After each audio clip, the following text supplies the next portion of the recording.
The Science of Getting Rich by Wallace D. Wattles. Preface. This book is pragmatical, not philosophical, a practical manual, not a treatise upon theories. It is intended for the men and women whose most pressing need is for money, who wish to get rich first and philosophize afterward. It is for those who have, so far, found neither the time, the means, nor the opportunity to go deeply into the study of metaphysics, but who want results, and who are willing to take the conclusions of science as a basis for action, without going into all the processes by which those conclusions were reached. It is expected that the reader will take the fundamental statements upon faith, just as he would take statements concerning a law of electrical action if they were promulgated by a Marconi or an Edison, and taking the statements upon faith that he will prove their truth by acting upon them without fear or hesitation. Every man or woman who does this will certainly get rich, for the science herein applied is an exact science, and failure is impossible. For the benefit, however, of those who wish to investigate philosophical theories and so secure a logical basis for faith, I will here cite certain authorities. The monistic theory of the universe, the theory that one is all and that all is one, that one substance manifests itself as the seeming many elements of the material world, is of Hindu origin, and has been gradually winning its way into the thought of the Western world for 200 years. It is the foundation of all the Oriental philosophies, and of those of Descartes, Spinoza, Leibniz, Schopenhauer, Hegel, and Emerson. The reader who would dig to the philosophical foundations is advised to read Hegel and Emerson, and he will do well to read The Eternal News, a very excellent pamphlet published by J.J. Brown, 300 Cathcart Road, Gulvenhill, Glasgow, Scotland. He may also find some help in a series of articles written by the author, which were published in Nautilus, Holyoke, Massachusetts, during the spring and summer of 1909, under the title, What is Truth? In writing this book, I have sacrificed all other considerations to plainness and simplicity of style, so that all might understand. The plan of action laid down herein was deduced from the conclusions of philosophy. It has been thoroughly tested and bears the supreme test of practical experiment. It works. If you wish to know how the conclusions were arrived at, read the writings of the authors mentioned above. And if you wish to reap the fruits of their philosophies in actual practice, read this book, and do exactly as it tells you to do. The Author. End of Preface. Chapter 1. The Right to be Rich. Whatever may be said in praise of poverty, the fact remains that it is not possible to live a really complete or successful life unless one is rich. No man can rise to his greatest possible height in talent or soul development unless he has plenty of money. For to unfold the soul and to develop talent, he must have many things to use, and he cannot have these things unless he has money to buy them with. Man develops in mind, soul, and body by making use of things, and society is so organized that man must have money in order to become the possessor of things. Therefore, the basis of all advancement for man must be the science of getting rich. The object of all life is development, and everything that lives has an inalienable right to all the development it is capable of attaining. Man's right to life means his right to have the free and unrestricted use of all the things which may be necessary to his fullest mental, spiritual, and physical unfoldment, or, in other words, his right to be rich. In this book, I shall not speak of riches in a figurative way. To be really rich does not mean to be satisfied or contented with a little. No man ought to be satisfied with a little if he is capable of using and enjoying more. The purpose of nature is the advancement and unfoldment of life, and every man should have all that can contribute to the power, elegance, beauty, and richness of life. To be content with less is sinful. The man who owns all he wants for the living of all the life he is capable of living is rich, and no man who has not plenty of money can have all he wants. Life has advanced so far and become so complex that even the most ordinary man or woman requires a great amount of wealth in order to live in a manner that even approaches completeness. Every person naturally wants to become all that he is capable of becoming. This desire to realize innate possibilities is inherent in human nature. We cannot help wanting to be all that we can be. Success in life is becoming what you want to be. You can become what you want to be only by making use of things, and you can have the free use of things only as you become rich enough to buy them. To understand the science of getting rich is therefore the most essential of all knowledge. There is nothing wrong in wanting to get rich. The desire for riches is really the desire for a richer, fuller, and more abundant life, and that desire is praiseworthy. The man who does not desire to live more abundantly is abnormal, and so the man who does not desire to have money enough to buy all he wants is abnormal. There are 3 motives for which we live. We live for the body, we live for the mind, and we live for the soul. No one of these is better or holier than the other. All are alike desirable, and no one of the 3, body, mind, or soul, can live fully if either of the others is cut short of full life and expression. It is not right or noble to live only for the soul and deny mind or body. And it is wrong to live for the intellect and deny body and soul. We are all acquainted with the loathsome consequence of living for the body and denying both mind and soul, and we see that real life means the complete expression of all that man can give forth through body, mind, and soul. Whatever he may say, no man can be really happy or satisfied unless his body is living fully in every function, and unless the same is true of his mind and his soul. Wherever there is unexpressed possibility or function not performed, there is unsatisfied desire. Desire is possibility seeking expression, or function seeking performance. Man cannot live fully in body without good food, comfortable clothing, and warm shelter, and without freedom from excessive toil. Rest and recreation are also necessary to his physical life. He cannot live fully in mind without books and time to study them, without opportunity for travel and observation, or without intellectual companionship. To live fully in mind, he must have intellectual recreations and must surround himself with all the objects of art and beauty he is capable of using and appreciating. To live fully in soul, man must have love, and love is denied expression by poverty. Man's highest happiness is found in the bestowal of benefits on those he loves. Love finds its most natural and spontaneous expression in giving. The man who has nothing to give cannot fill his place as a husband or father, as a citizen or as a man. It is in the use of material things that man finds full life for his body, develops his mind, and unfolds his soul. It is therefore of supreme importance to him that he should be rich. It is perfectly right that you should desire to be rich. If you are a normal man or woman, you cannot help doing so. It is perfectly right that you should give your best attention to the science of getting rich, for it is the noblest and most necessary of all studies. If you neglect this study, you are derelict in your duty to yourself, to God, and to humanity. For you can render God and humanity no greater service than to make the most of yourself. End of Chapter 1. Chapter 2 of The Science of Getting Rich by Wallace D. Wattles. There is a science of getting rich. There is a science of getting rich, and it is an exact science. Like algebra or arithmetic, there are certain laws which govern the process of acquiring riches.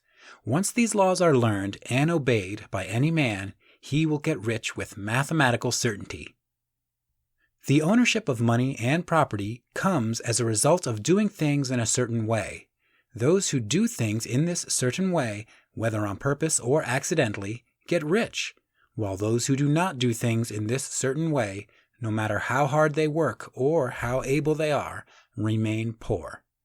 It is a natural law that like causes always produce like effects, and, therefore, any man or woman who learns to do things in this certain way will infallibly get rich. That the above statement is true is shown by the following facts. Getting rich is not a matter of environment, for if it were, all the people in certain neighborhoods would become wealthy. The people of one city would all be rich, while those of other towns would all be poor.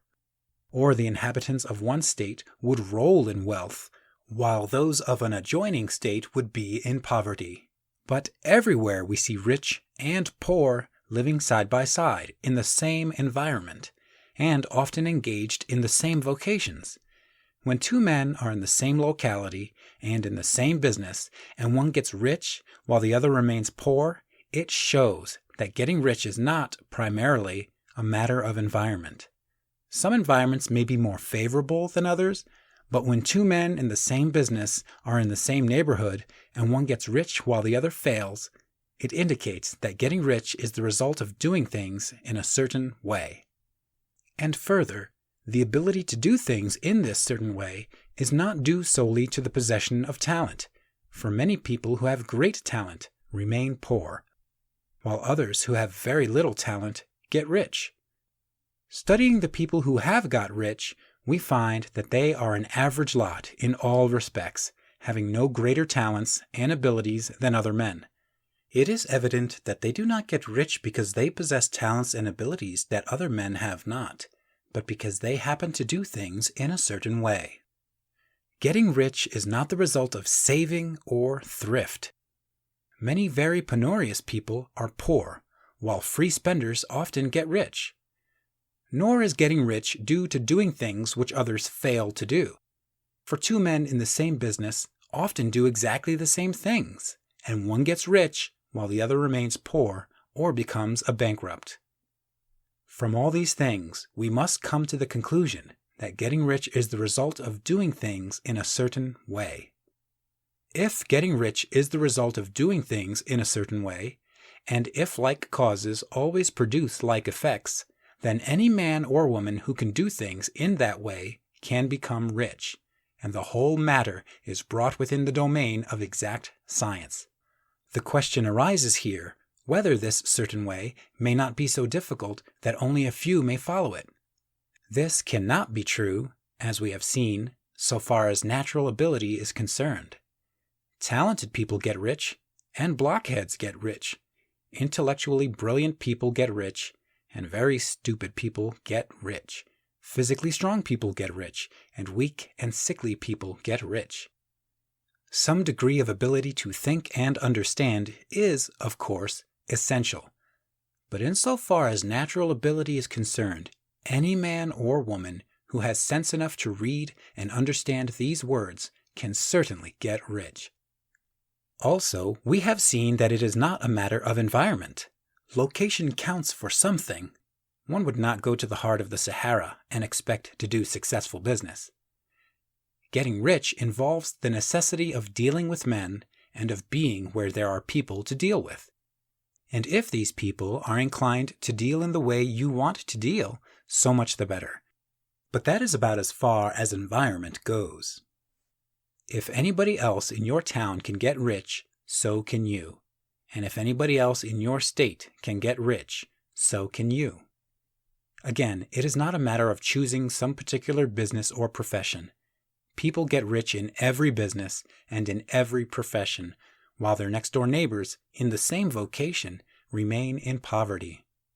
It is true that you will do best in a business which you like, and which is congenial to you, and if you have certain talents which are well developed, you will do best in a business which calls for the exercise of those talents. Also, you will do best in a business which is suited to your locality.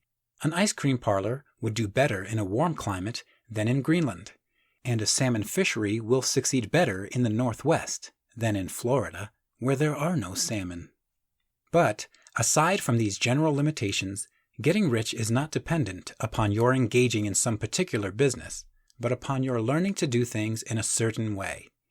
If you are now in business, and anybody else in your locality is getting rich in the same business, while you are not getting rich, it is because you are not doing things in the same way that the other person is doing them. No one is prevented from getting rich by lack of capital. True, as you get capital, the increase becomes more easy and rapid, but one who has capital is already rich and does not need to consider how to become so.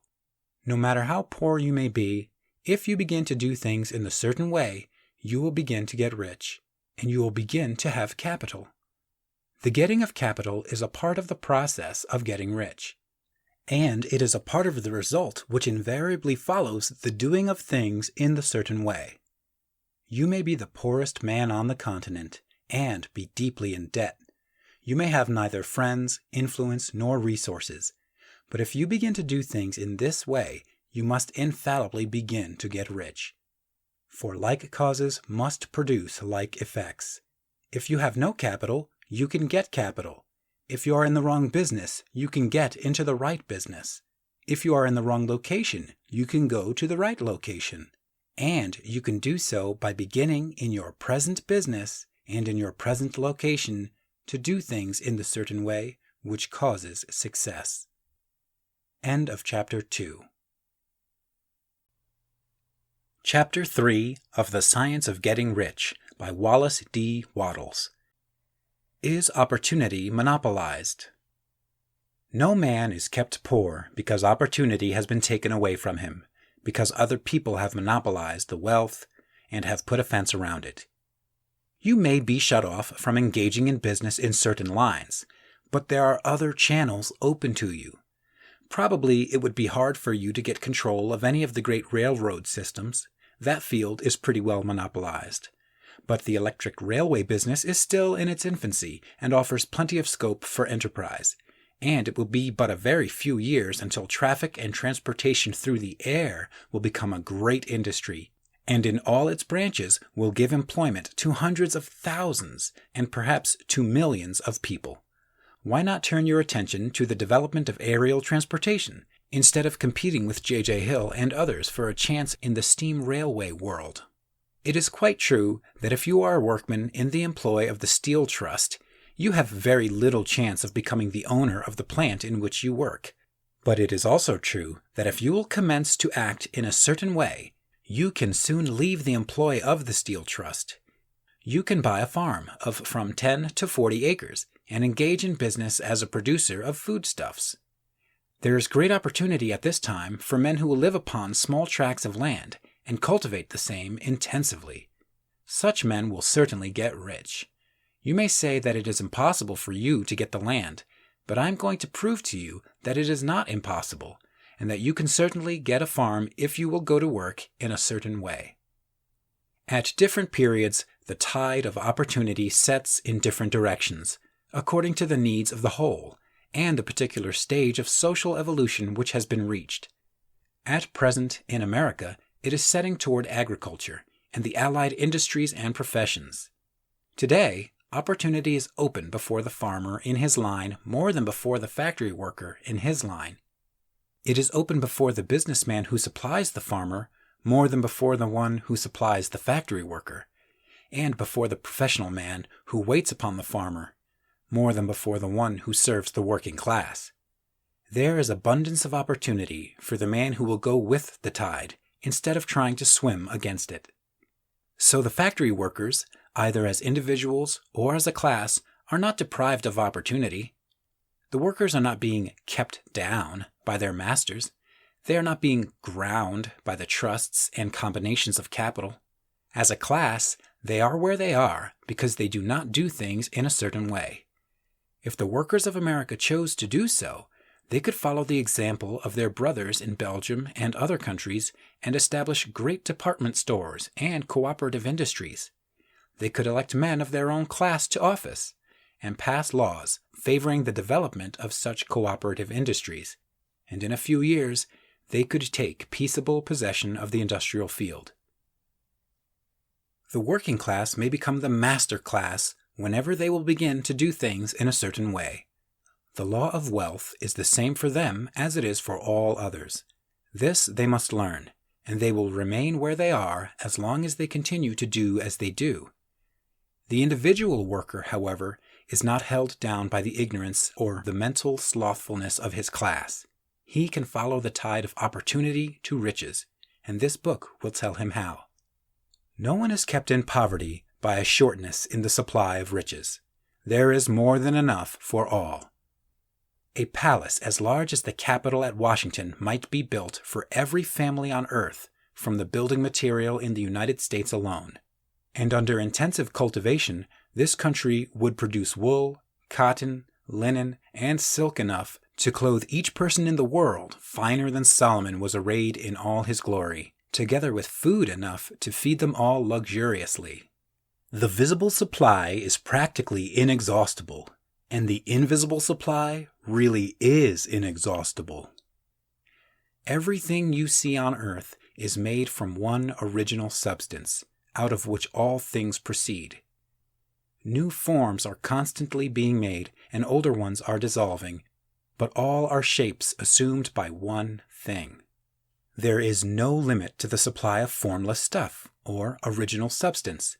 The universe is made out of it, but it was not all used in making the universe. The spaces in, through, and between the forms of the visible universe are permeated and filled with the original substance, with the formless stuff, with the raw material of all things.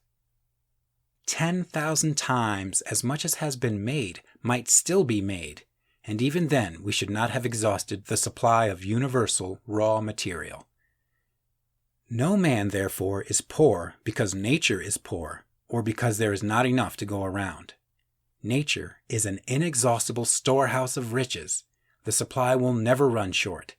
Original substance is alive with creative energy and is constantly producing more forms. When the supply of building material is exhausted, more will be produced. When the soil is exhausted so that foodstuffs and materials for clothing will no longer grow upon it, it will be renewed or more soil will be made. When all the gold and silver has been dug from the earth, if man is still in such a stage of social development that he needs gold and silver, more will be produced from the formless.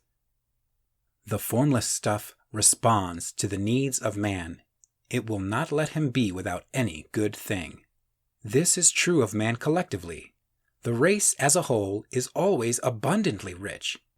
And if individuals are poor, it is because they do not follow the certain way of doing things which makes the individual man rich. The formless stuff is intelligent. It is stuff which thinks. It is alive and is always impelled toward more life. It is the natural and inherent impulse of life to seek to live more. It is the nature of intelligence to enlarge itself, and of consciousness to seek to extend its boundaries and find fuller expression. The universe of forms has been made by formless living substance, throwing itself into form in order to express itself more fully. The universe is a great living presence, always moving inherently toward more life and fuller functioning. Nature is formed for the advancement of life. Its impelling motive is the increase of life. For this cause, everything which can possibly minister to life is bountifully provided. There can be no lack unless God is to contradict himself and nullify his own works.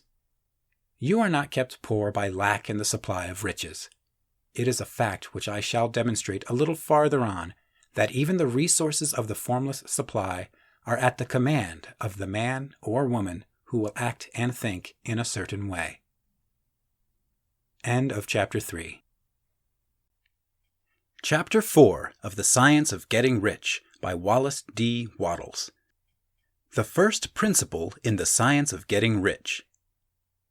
Thought is the only power which can produce tangible riches from the formless substance. The stuff from which all things are made is a substance which thinks, and a thought of form in this substance produces the form. Original substance moves according to its thoughts. Every form and process you see in nature is the visible expression of a thought in original substance. As the formless stuff thinks of a form, it takes that form. As it thinks of a motion, it makes that motion.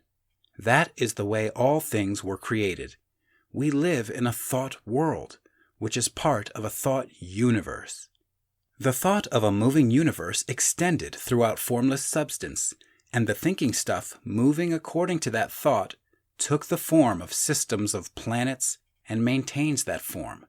Thinking substance takes the form of its thought and moves according to the thought.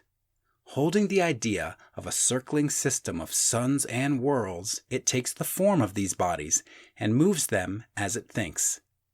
Thinking the form of a slow-growing oak tree, it moves accordingly and produces the tree, though centuries may be required to do the work.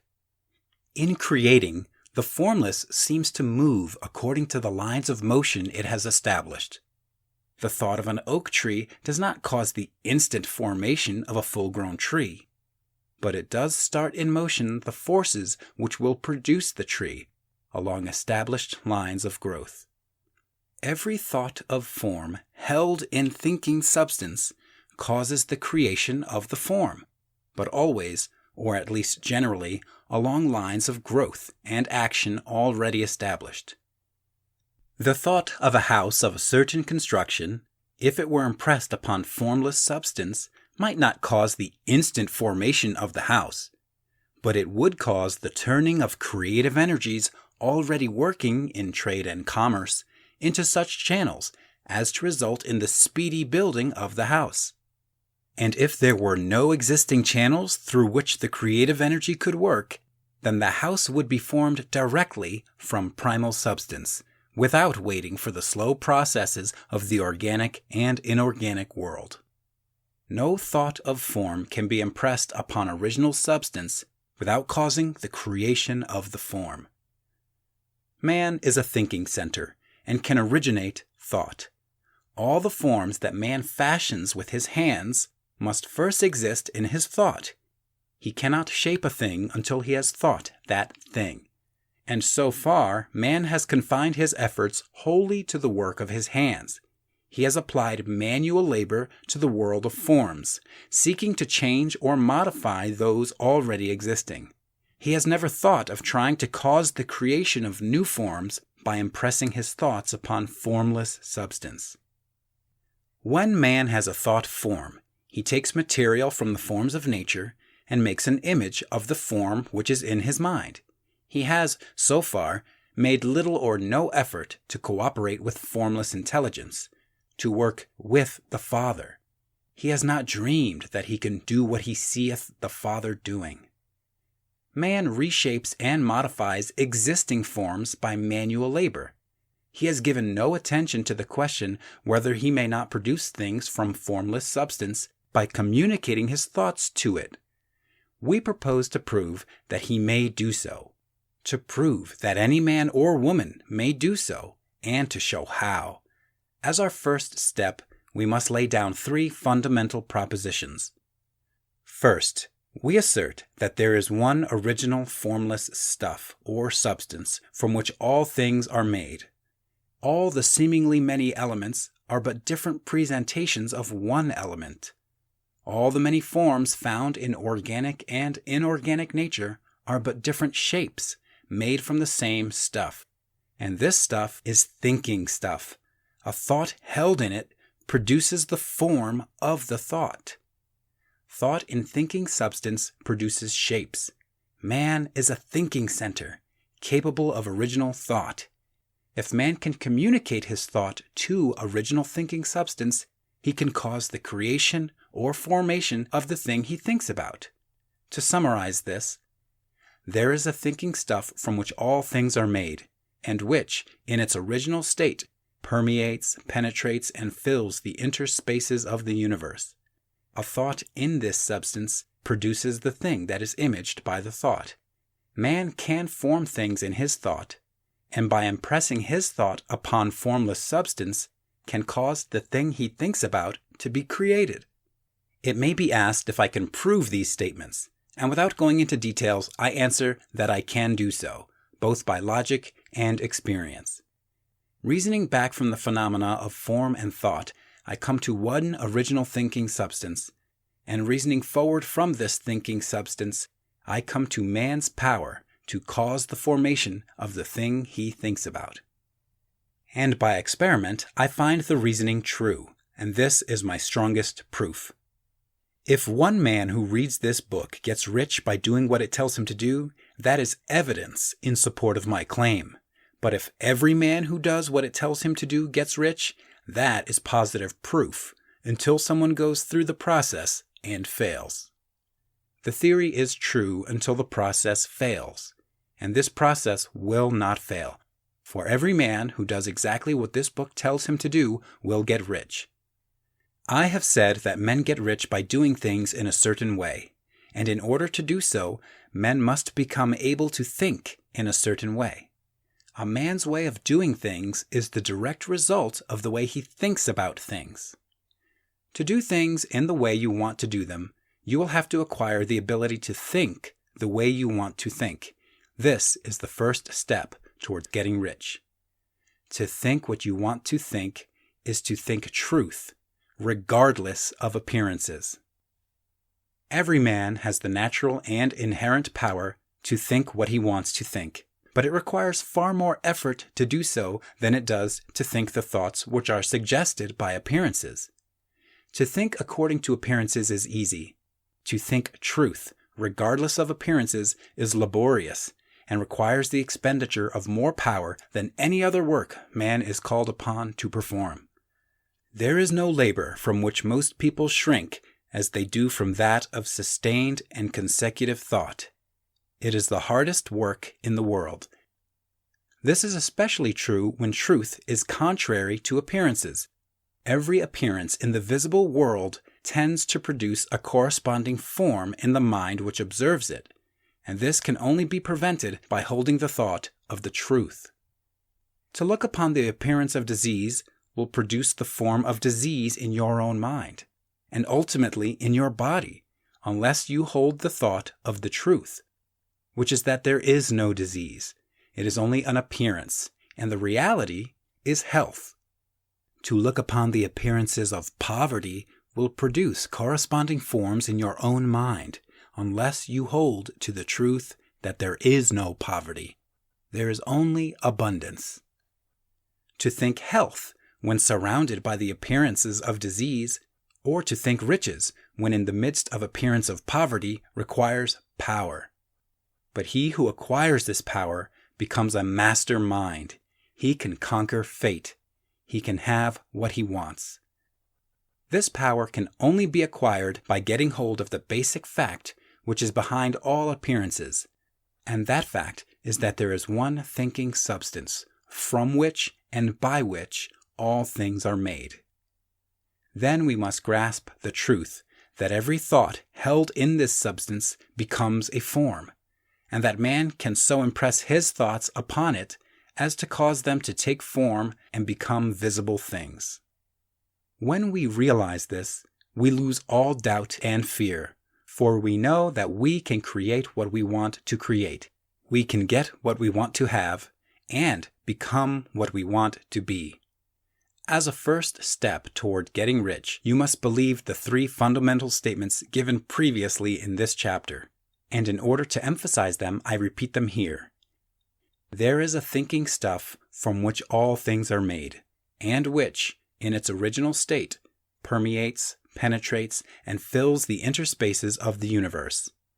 A thought in this substance produces the thing that is imaged by the thought. Man can form things in his thought, and by impressing his thought upon formless substance can cause the thing he thinks about to be created. You must lay aside all other concepts of the universe than this monistic one, and you must dwell upon this until it is fixed in your mind and has become your habitual thought. Read these creed statements over and over again. Fix every word upon your memory, and meditate upon them until you firmly believe what they say. If a doubt comes to you, cast it aside as a sin. Do not listen to arguments against this idea. Do not go to churches or lectures where a contrary concept of things is taught or preached. Do not read magazines or books which teach a different idea. If you get mixed up in your faith, all your efforts will be in vain. Do not ask why these things are true, nor speculate as to how they can be true. Simply take them on trust. The science of getting rich begins with the absolute acceptance of this faith. End of Chapter 4. Chapter 5 of The Science of Getting Rich by Wallace D. Wattles. Increasing Life. You must get rid of the last vestige of the old idea that there is a deity whose will it is that you should be poor, or whose purpose may be served by keeping you in poverty. The intelligent substance which is all, and in all, and which lives in all, and lives in you, is a consciously living substance. Being a consciously living substance, it must have the natural and inherent desire of every living intelligence for increase of life. Every living thing must continually seek for the enlargement of its life, because life, in the mere act of living, must increase itself. A seed, dropped into the ground, springs into activity, and in the act of living, produces 100 more seeds.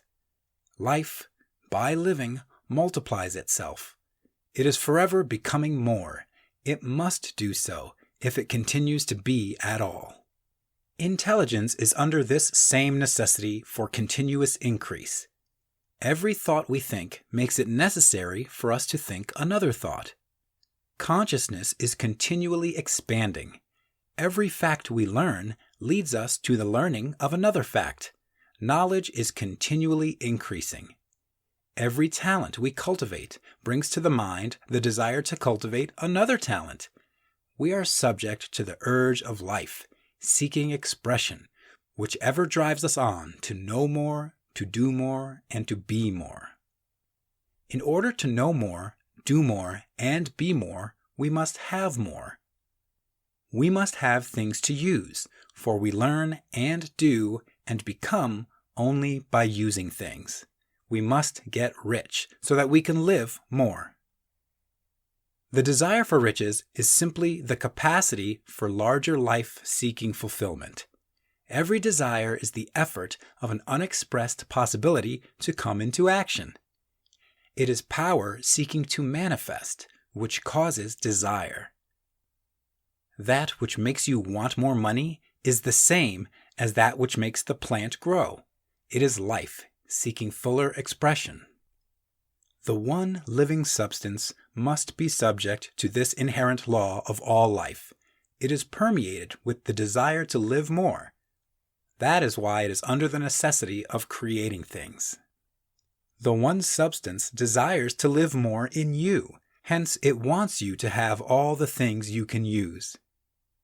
It is the desire of God that you should get rich. He wants you to get rich because he can express himself better through you if you have plenty of things to use in giving him expression. He can live more in you if you have unlimited command of the means of life. The universe desires you to have everything you want to have. Nature is friendly to your plans. Everything is naturally for you. Make up your mind that this is true. It is essential, however, that your purpose should harmonize with the purpose that is in all. You must want real life, not mere pleasure or sensual gratification. Life is the performance of function, and the individual really lives only when he performs every function, physical, mental, and spiritual, of which he is capable without excess in any. You do not want to get rich in order to live swinishly for the gratification of animal desires. That is not life. But the performance of every physical function is a part of life, and no one lives completely who denies the impulses of the body a normal and healthful expression. You do not want to get rich solely to enjoy mental pleasures, to get knowledge, to gratify ambition, to outshine others, to be famous. All these are a legitimate part of life, but the man who lives for the pleasures of the intellect alone will only have a partial life, and he will never be satisfied with his lot. You do not want to get rich solely for the good of others, to lose yourself for the salvation of mankind, to experience the joys of philanthropy and sacrifice. The joys of the soul are only a part of life, and they are no better or nobler than any other part.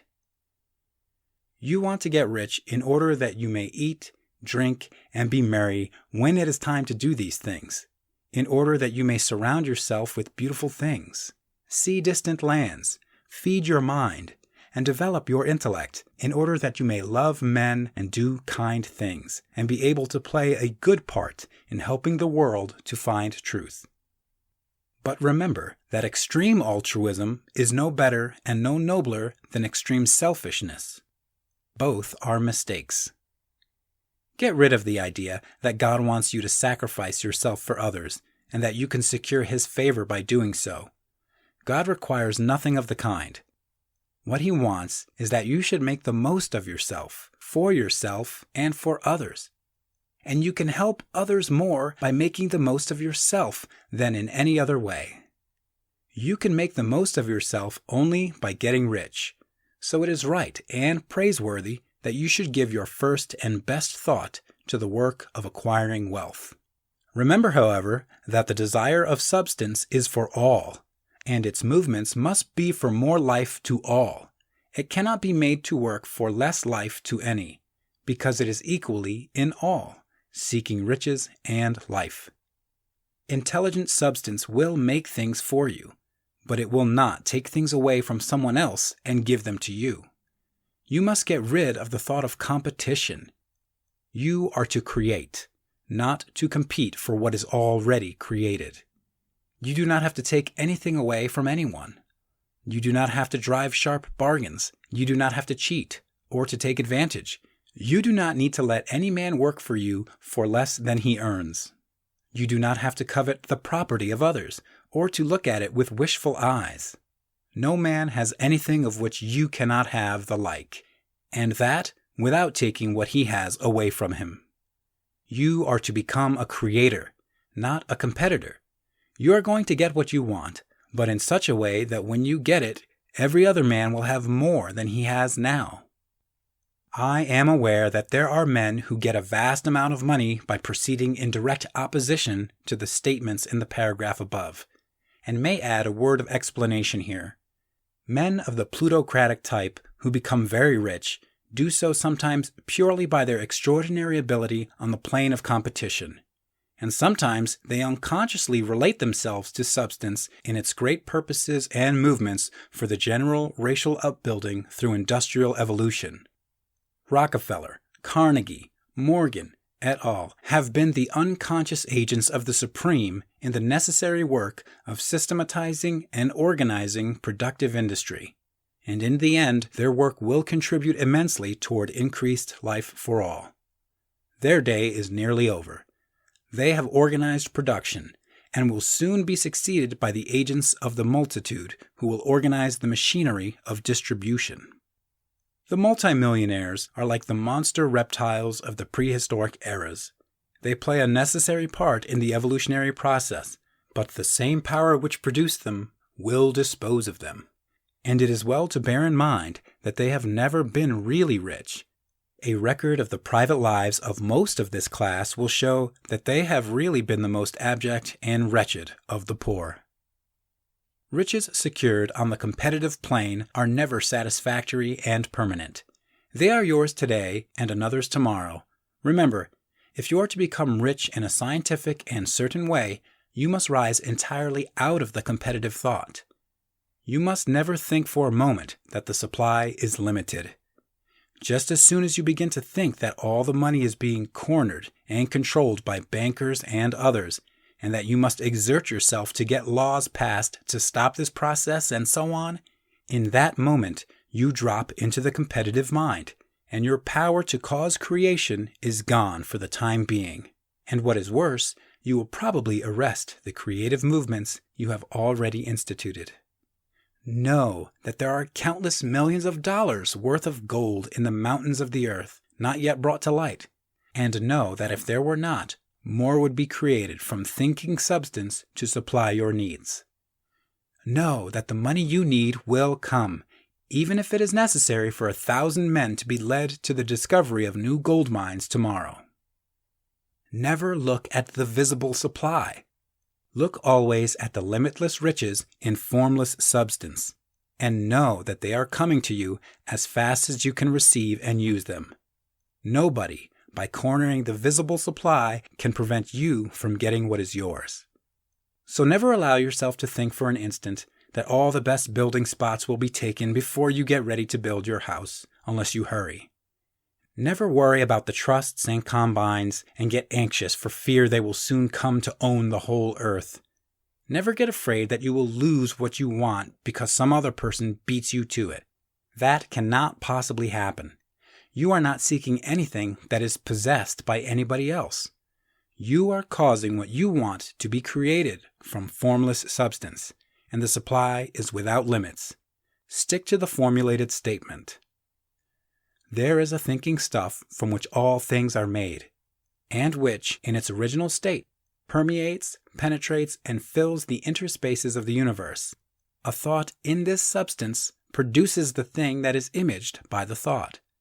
Man can form things in his thought, and by impressing his thought upon formless substance, can cause the thing he thinks about to be created. End of Chapter 5. Chapter 6 of The Science of Getting Rich by Wallace D. Wattles. How riches come to you. When I say that you do not have to drive sharp bargains, I do not mean that you do not have to drive any bargains at all, or that you are above the necessity for having any dealings with your fellow men. I mean that you will not need to deal with them unfairly. You do not have to get something for nothing, but can give to every man more than you take from him. You cannot give every man more in cash market value than you take from him, but you can give him more in use value than the cash value of the thing you take from him. The paper, ink, and other material in this book may not be worth the money you paid for it, but if the ideas suggested by it bring you thousands of dollars, you have not been wronged by those who sold it to you. They have given you a great use value for a small cash value. Let us suppose that I own a picture by one of the great artists, which, in any civilized community, is worth thousands of dollars. I take it to Baffin Bay, and by salesmanship induce an Eskimo to give a bundle of furs worth $500 for it. I have really wronged him, for he has no use for the picture. It has no use value to him. It will not add to his life. But suppose I give him a gun worth $50 for his furs. Then he has made a good bargain. He has use for the gun. It will get him many more furs and much food. It will add to his life in every way. It will make him rich. When you rise from the competitive to the creative plane, you can scan your business transactions very strictly. And if you are selling any man anything which does not add more to his life than the thing he gives you in exchange, you can afford to stop it. You do not have to beat anybody in business. And if you are in a business which does beat people, get out of it at once. Give every man more in use value than you take from him in cash value. Then you are adding to the life of the world by every business transaction. If you have people working for you, you must take from them more in cash value than you pay them in wages. But you can so organize your business that it will be filled with the principle of advancement, and so that each employee who wishes to do so may advance a little every day. You can make your business do for your employees what this book is doing for you. You can so conduct your business that it will be a sort of ladder by which every employee who will take the trouble may climb to riches himself. And, given the opportunity, if he will not do so, it is not your fault. And finally, because you are to cause the creation of your riches from formless substance which permeates all your environment, it does not follow that they are to take shape from the atmosphere and come into being before your eyes. If you want a sewing machine, for instance, I do not mean to tell you that you are to impress the thought of a sewing machine on thinking substance until the machine is formed without hands. in the room where you sit, or elsewhere. But if you want a sewing machine, hold the mental image of it with the most positive certainty that it is being made, or is on its way to you. After once forming the thought, have the most absolute and unquestioning faith that the sewing machine is coming. Never think of it or speak of it in any other way than as being sure to arrive. Claim it as already yours.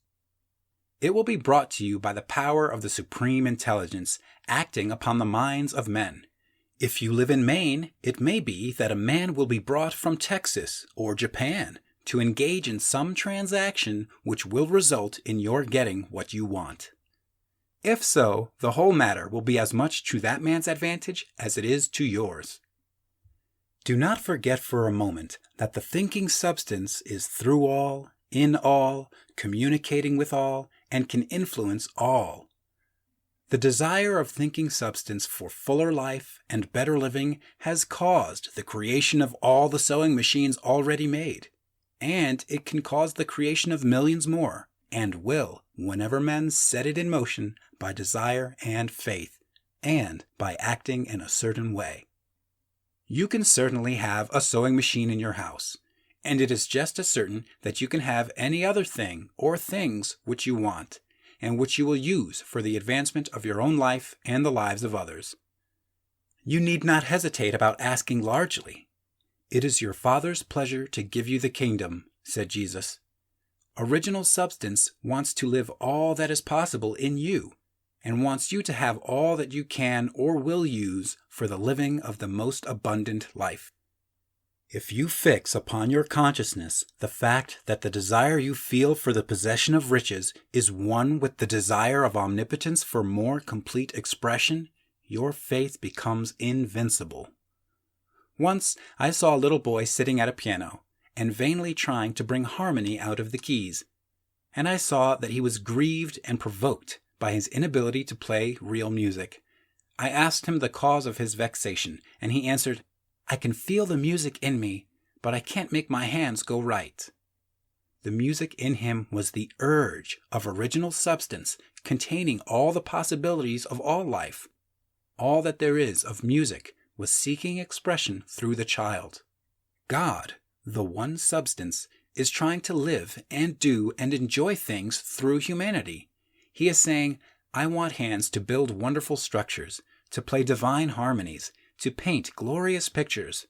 I want feet to run my errands, eyes to see my beauties, tongues to tell mighty truths and to sing marvelous songs, and so on. All that there is of possibility is seeking expression through men. God wants those who can play music to have pianos and every other instrument, and to have the means to cultivate their talents to the fullest extent. He wants those who can appreciate beauty to be able to surround themselves with beautiful things. He wants those who can discern truth to have every opportunity to travel and observe. He wants those who can appreciate dress to be beautifully clothed, and those who can appreciate good food to be luxuriously fed. He wants all these things because it is himself that enjoys and appreciates them. It is God who wants to play and sing and enjoy beauty and proclaim truth and wear fine clothes and eat good foods.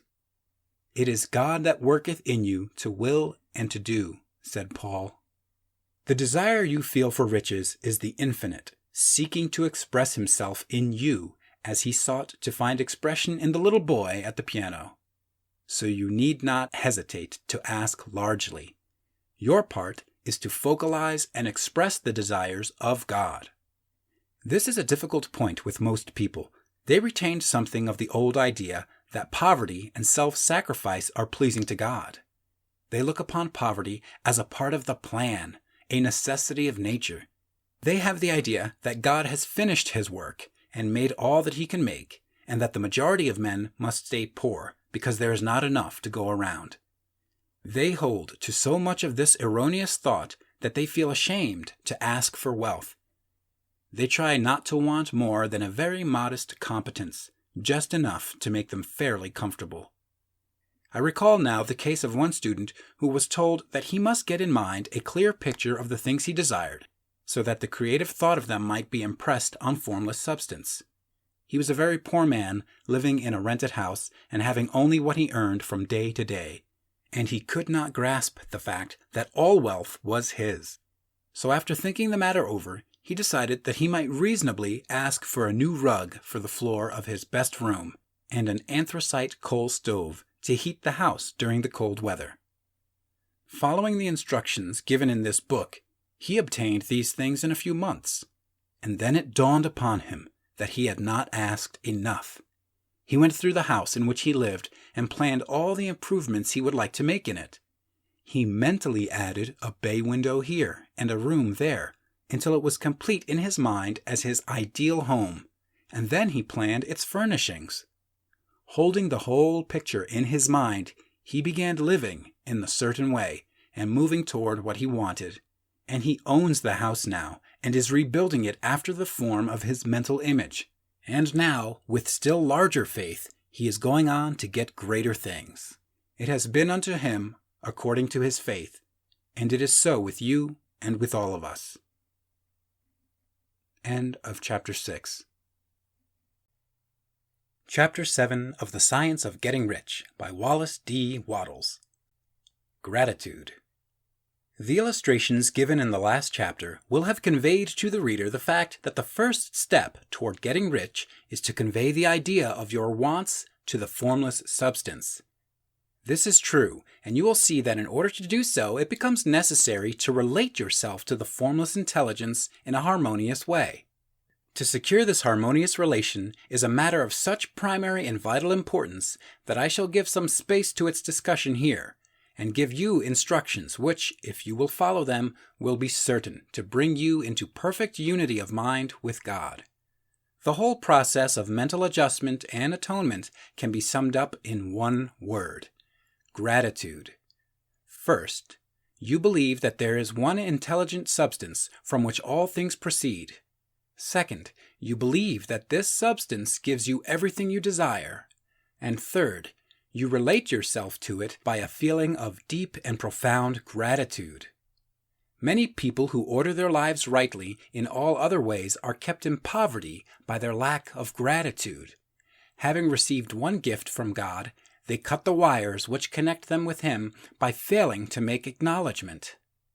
It is easy to understand that the nearer we live to the source of wealth, the more wealth we shall receive.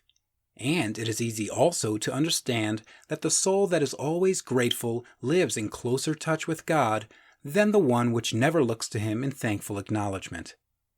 The more gratefully we fix our minds on the Supreme when good things come to us, the more good things we will receive, and the more rapidly they will come. And the reason simply is that the mental attitude of gratitude draws the mind into closer touch with the source from which the blessings come. If it is a new thought to you that gratitude brings your whole mind into closer harmony with the creative energies of the universe, consider it well, and you will see that it is true.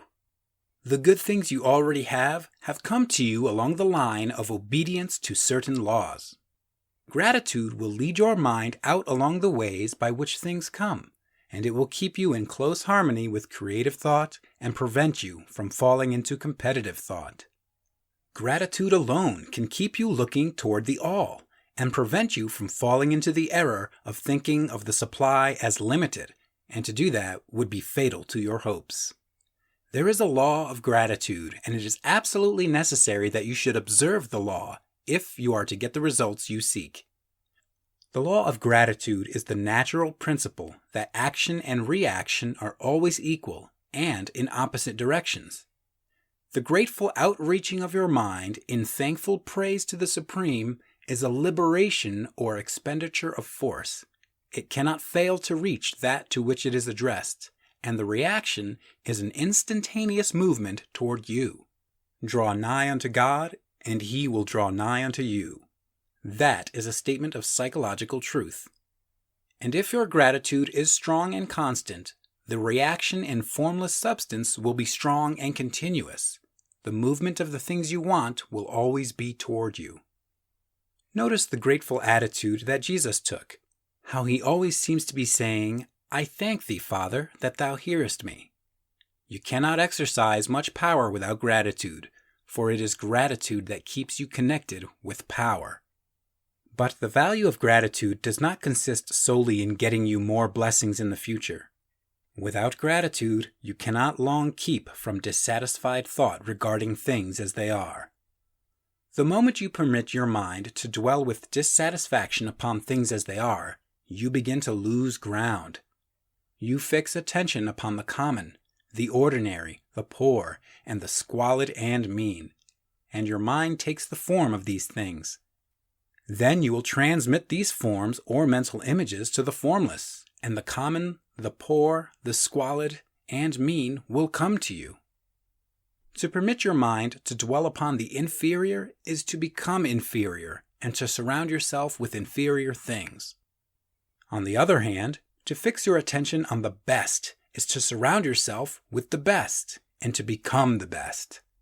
The creative power within us makes us into the image of that to which we give our attention.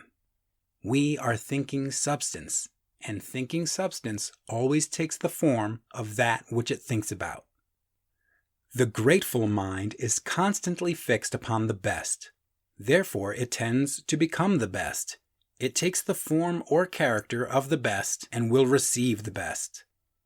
Also, faith is born of gratitude.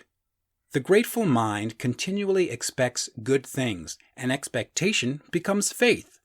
The reaction of gratitude upon one's own mind produces faith, and every outgoing wave of grateful thanksgiving increases faith. He who has no feeling of gratitude cannot long retain a living faith, and without a living faith you cannot get rich by the creative method, as we shall see in the following chapters. It is necessary, then, to cultivate the habit of being grateful for every good thing that comes to you, and to give thanks continuously. And because all things have contributed to your advancement, you should include all things in your gratitude. Do not waste time thinking or talking about the shortcomings or wrong actions of plutocrats or trust magnates. Their organization of the world has made your opportunity. All you get really comes to you because of them. Do not rage against corrupt politicians. If it were not for politicians, we should fall into anarchy, and your opportunity would be greatly lessened.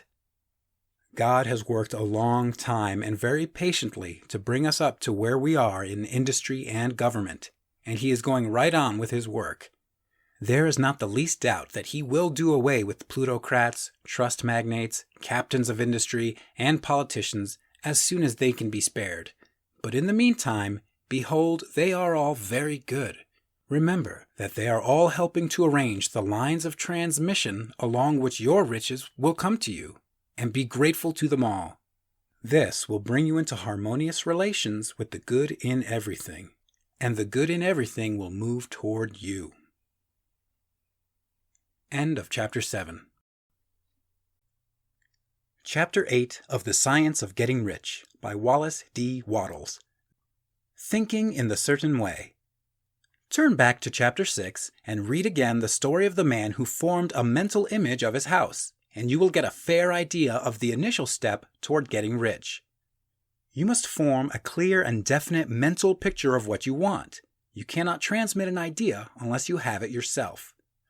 You must have it before you can give it, and many people fail to impress thinking substance because they have themselves only a vague and misty concept of the thing they want to do, to have, or to become.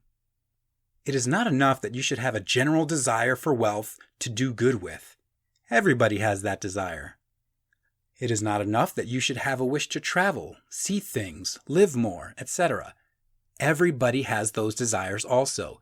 If you were going to send a wireless message to a friend, you would not send the letters of the alphabet in their order and let him construct the message for himself.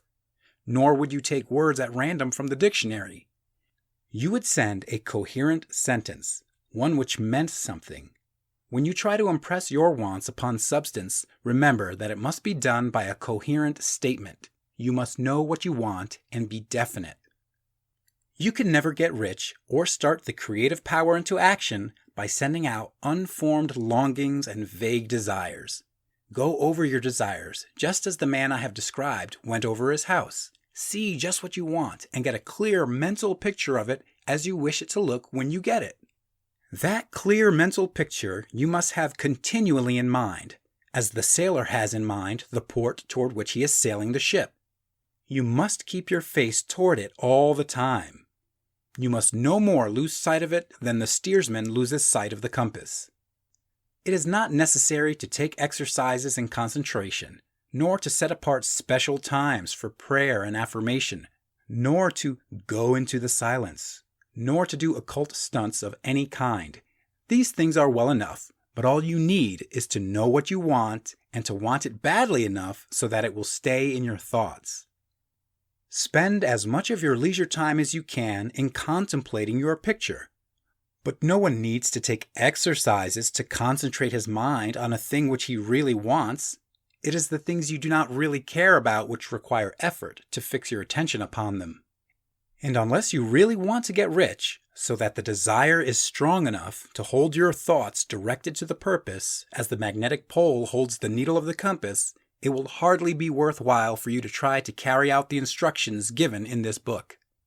The methods herein set forth are for people whose desire for riches is strong enough to overcome mental laziness and the love of ease and make them work. The more clear and definite you make your picture then, and the more you dwell upon it, bringing out all its delightful details, the stronger your desire will be. And the stronger your desire, the easier it will be to hold your mind fixed upon the picture of what you want. Something more is necessary, however, than merely to see the picture clearly. If that is all you do, you are only a dreamer and will have little or no power for accomplishment. Behind your clear vision must be the purpose to realize it, to bring it out in tangible expression.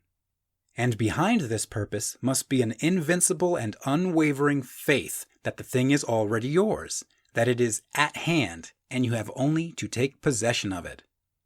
Live in the new house mentally until it takes form around you physically. In the mental realm, enter at once into full enjoyment of the things you want. Whatsoever things ye ask for when ye pray, believe that ye receive them, and ye shall have them, said Jesus. See the things you want as if they were actually around you all the time. See yourself as owning and using them. Make use of them in imagination, just as you will use them when they are your tangible possessions. Dwell upon your mental picture until it is clear and distinct, and then take the mental attitude of ownership toward everything in that picture.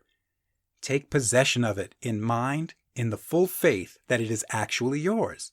Hold to this mental ownership. Do not waver for an instant in the faith that it is real. And remember what was said in a preceding chapter about gratitude. Be as thankful for it all the time as you expect to be when it has taken form. The man who can sincerely thank God for the things which as yet he owns only in imagination has real faith. He will get rich. He will cause the creation of whatsoever he wants. You do not need to pray repeatedly for the things you want. It is not necessary to tell God about it every day. Use not vain repetitions as the heathen do, said Jesus to his pupils, for your Father knoweth that ye have need of these things before ye ask him.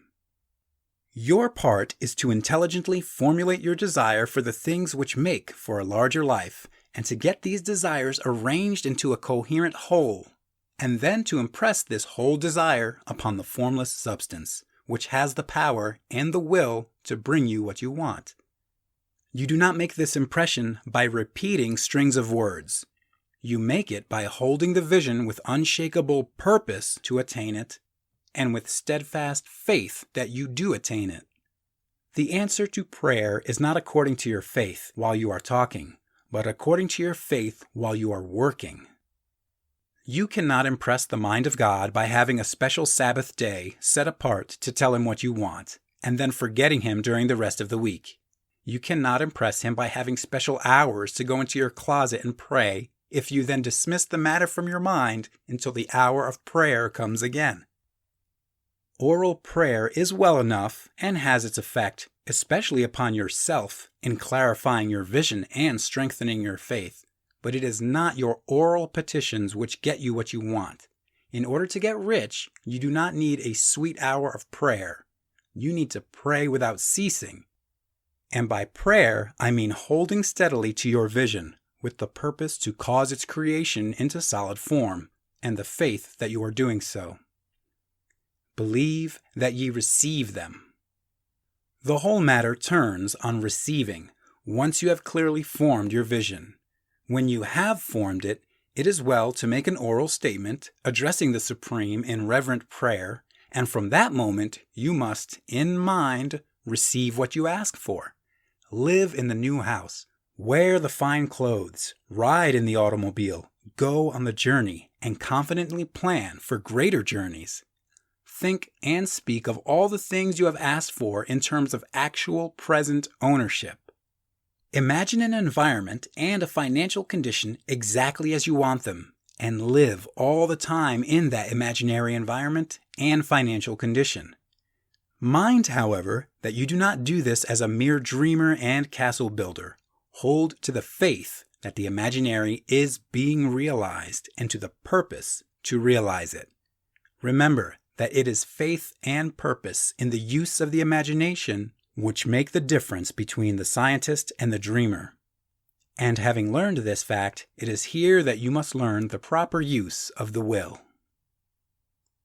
End of Chapter 8. Chapter 9 of The Science of Getting Rich by Wallace D. Wattles. How to use the will. To set about getting rich in a scientific way, you do not try to apply your willpower to anything outside of yourself. You have no right to do so anyway. It is wrong to apply your will to other men and women in order to get them to do what you wish done. It is as flagrantly wrong to coerce people by mental power as it is to coerce them by physical power.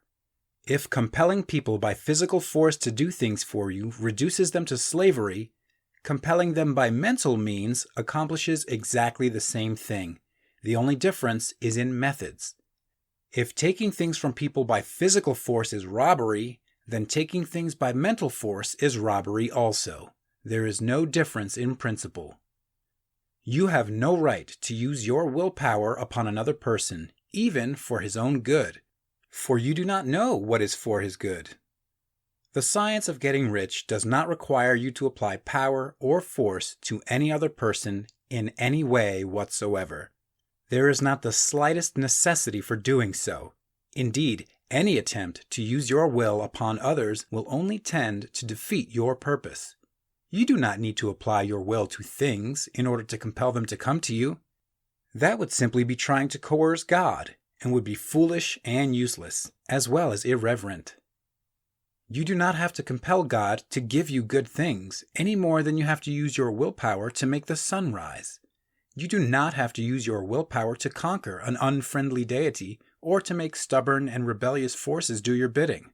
Substance is friendly to you and is more anxious to give you what you want than you are to get it.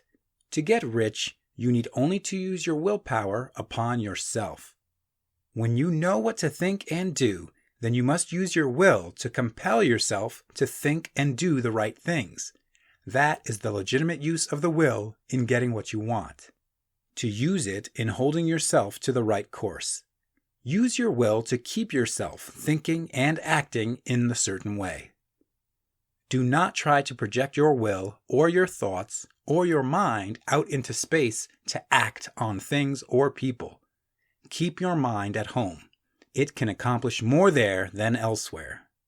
Use your mind to form a mental image of what you want, and to hold that vision with faith and purpose, and use your will to keep your mind working in the right way.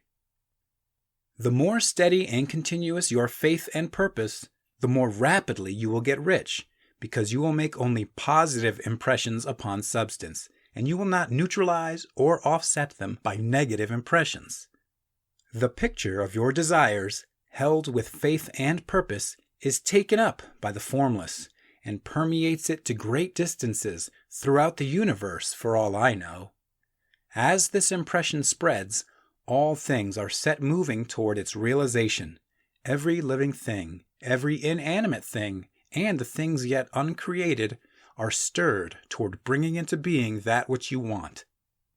All force begins to be exerted in that direction. All things begin to move toward you. The minds of people everywhere are influenced toward doing the things necessary to the fulfilling of your desires, and they work for you unconsciously. But you can check all this by starting a negative impression in the formless substance. Doubt or unbelief is as certain to start a movement away from you as faith and purpose are to start one toward you. It is by not understanding this that most people who try to make use of mental science in getting rich make their failure. Every hour and moment you spend in giving heed to doubts and fears, every hour you spend in worry, every hour in which your soul is possessed by unbelief sets a current away from you in the whole domain of intelligent substance. All the promises are unto them that believe, and unto them only. Notice how insistent Jesus was upon this point of belief, and now you know the reason why. Since belief is all important, it behooves you to guard your thoughts, and as your beliefs will be shaped to a very great extent by the things you observe and think about, it is important that you should command your attention. And here the will comes into use, for it is by your will that you determine upon what things your attention shall be fixed. If you want to become rich, you must not make a study of poverty. Things are not brought into being by thinking about their opposites. Health is never to be attained by studying disease and thinking about disease. Righteousness is not to be promoted by studying sin and thinking about sin. And no one ever got rich by studying poverty and thinking about poverty. Medicine as a science of disease has increased disease. Religion as a science of sin has promoted sin, and economics as a study of poverty will fill the world with wretchedness and want. Do not talk about poverty. Do not investigate it or concern yourself with it. Never mind what its causes are. You have nothing to do with them. What concerns you is the cure. Do not spend your time in charitable work or charity movements. All charity only tends to perpetuate the wretchedness it aims to eradicate. I do not say that you should be hard-hearted or unkind and refuse to hear the cry of need. But you must not try to eradicate poverty in any of the conventional ways. Put poverty behind you, and put all that pertains to it behind you, and make good. Get rich. That is the best way you can help the poor.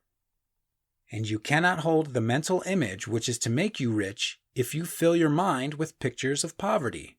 Do not read books or papers which give circumstantial accounts of the wretchedness of the tenement dwellers, of the horrors of child labor, and so on. Do not read anything which fills your mind with gloomy images of want and suffering. You cannot help the poor in the least by knowing about these things, and the widespread knowledge of them does not tend at all to do away with poverty. What tends to do away with poverty is not the getting of pictures of poverty into your mind, but getting pictures of wealth into the minds of the poor. You are not deserting the poor in their misery when you refuse to allow your mind to be filled with pictures of that misery. Poverty can be done away with not by increasing the number of well-to-do people who think about poverty, but by increasing the number of poor people who propose with faith to get rich. The poor do not need charity. They need inspiration. Charity only sends them a loaf of bread to keep them alive in their wretchedness, or gives them an entertainment to make them forget for an hour or two. But inspiration will cause them to rise out of their misery. If you want to help the poor, demonstrate to them that they can become rich. Prove it by getting rich yourself. The only way in which poverty will ever be banished from this world is by getting a large and constantly increasing number of people to practice the teachings of this book. People must be taught to become rich by creation, not by competition. Every man who becomes rich by competition throws down behind him the ladder by which he rises and keeps others down. But every man who gets rich by creation opens a way for thousands to follow him and inspires them to do so. You are not showing hardness of heart or an unfeeling disposition when you refuse to pity poverty, to see poverty, read about poverty, or think or talk about it, or to listen to those who do talk about it. Use your willpower to keep your mind off the subject of poverty and to keep it fixed with faith and purpose on the vision of what you want. End of Chapter 9. Chapter 10 of The Science of Getting Rich by Wallace D. Wattles. Further use of the will. You cannot retain a true and clear vision of wealth if you are constantly turning your attention to opposing pictures, whether they be external or imaginary. Do not tell of your past troubles of a financial nature, if you have had them. Do not think of them at all. Do not tell of the poverty of your parents or the hardships of your early life. To do any of these things is to mentally class yourself with the poor for the time being, and it will certainly check the movement of things in your direction. Let the dead bury their dead, as Jesus said. Put poverty and all things that pertain to poverty completely behind you. You have accepted a certain theory of the universe as being correct, and are resting all your hopes of happiness on its being correct. And what can you gain by giving heed to conflicting theories? Do not read religious books which tell you that the world is soon coming to an end. And do not read the writings of muckrakers and pessimistic philosophers who tell you that it is going to the devil. The world is not going to the devil. It is going to God. It is a wonderful becoming. True, there may be a good many things in existing conditions which are disagreeable, but what is the use of studying them when they are certainly passing away, and when the study of them only tends to check their passing and keep them with us? Why give time and attention to things which are being removed by evolutionary growth, when you can hasten their removal only by promoting the evolutionary growth as far as your part of it goes? No matter how horrible in seeming may be the conditions in certain countries, sections, or places, you waste your time and destroy your own chances by considering them. You should interest yourself in the world's becoming rich. Think of the riches the world is coming into, instead of the poverty it is growing out of, and bear in mind that the only way in which you can assist the world in growing rich is by growing rich yourself, through the creative method, not the competitive one. Give your attention wholly to riches. Ignore poverty. Whenever you think or speak of those who are poor, think and speak of them as those who are becoming rich, as those who are to be congratulated rather than pitied. Then they and others will catch the inspiration and begin to search for the way out. Because I say that you are to give your whole time and mind and thought to riches, it does not follow that you are to be sordid or mean. To become really rich is the noblest aim you can have in life, for it includes everything else. On the competitive plane, the struggle to get rich is a godless scramble for power over other men. But when we come into the creative mind, all this is changed. All that is possible in the way of greatness and soul unfoldment, of service and lofty endeavor, comes by way of getting rich. All is made possible by the use of things.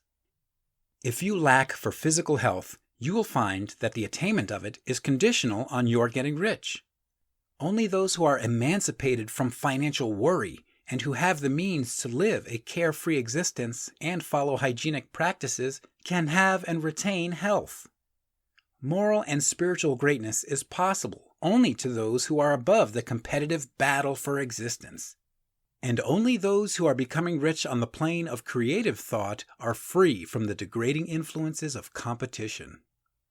If your heart is set on domestic happiness, remember that love flourishes best where there is refinement, a high level of thought, and freedom from corrupting influences, and these are to be found only where riches are attained by the exercise of creative thought, without strife or rivalry. You can aim at nothing so great or noble, I repeat, as to become rich, and you must fix your attention upon your mental picture of riches, to the exclusion of all that may tend to dim or obscure the vision. You must learn to see the underlying truth in all things. You must see beneath all seemingly wrong conditions the great one life, ever moving forward toward fuller expression and more complete happiness. It is the truth that there is no such thing as poverty, that there is only wealth.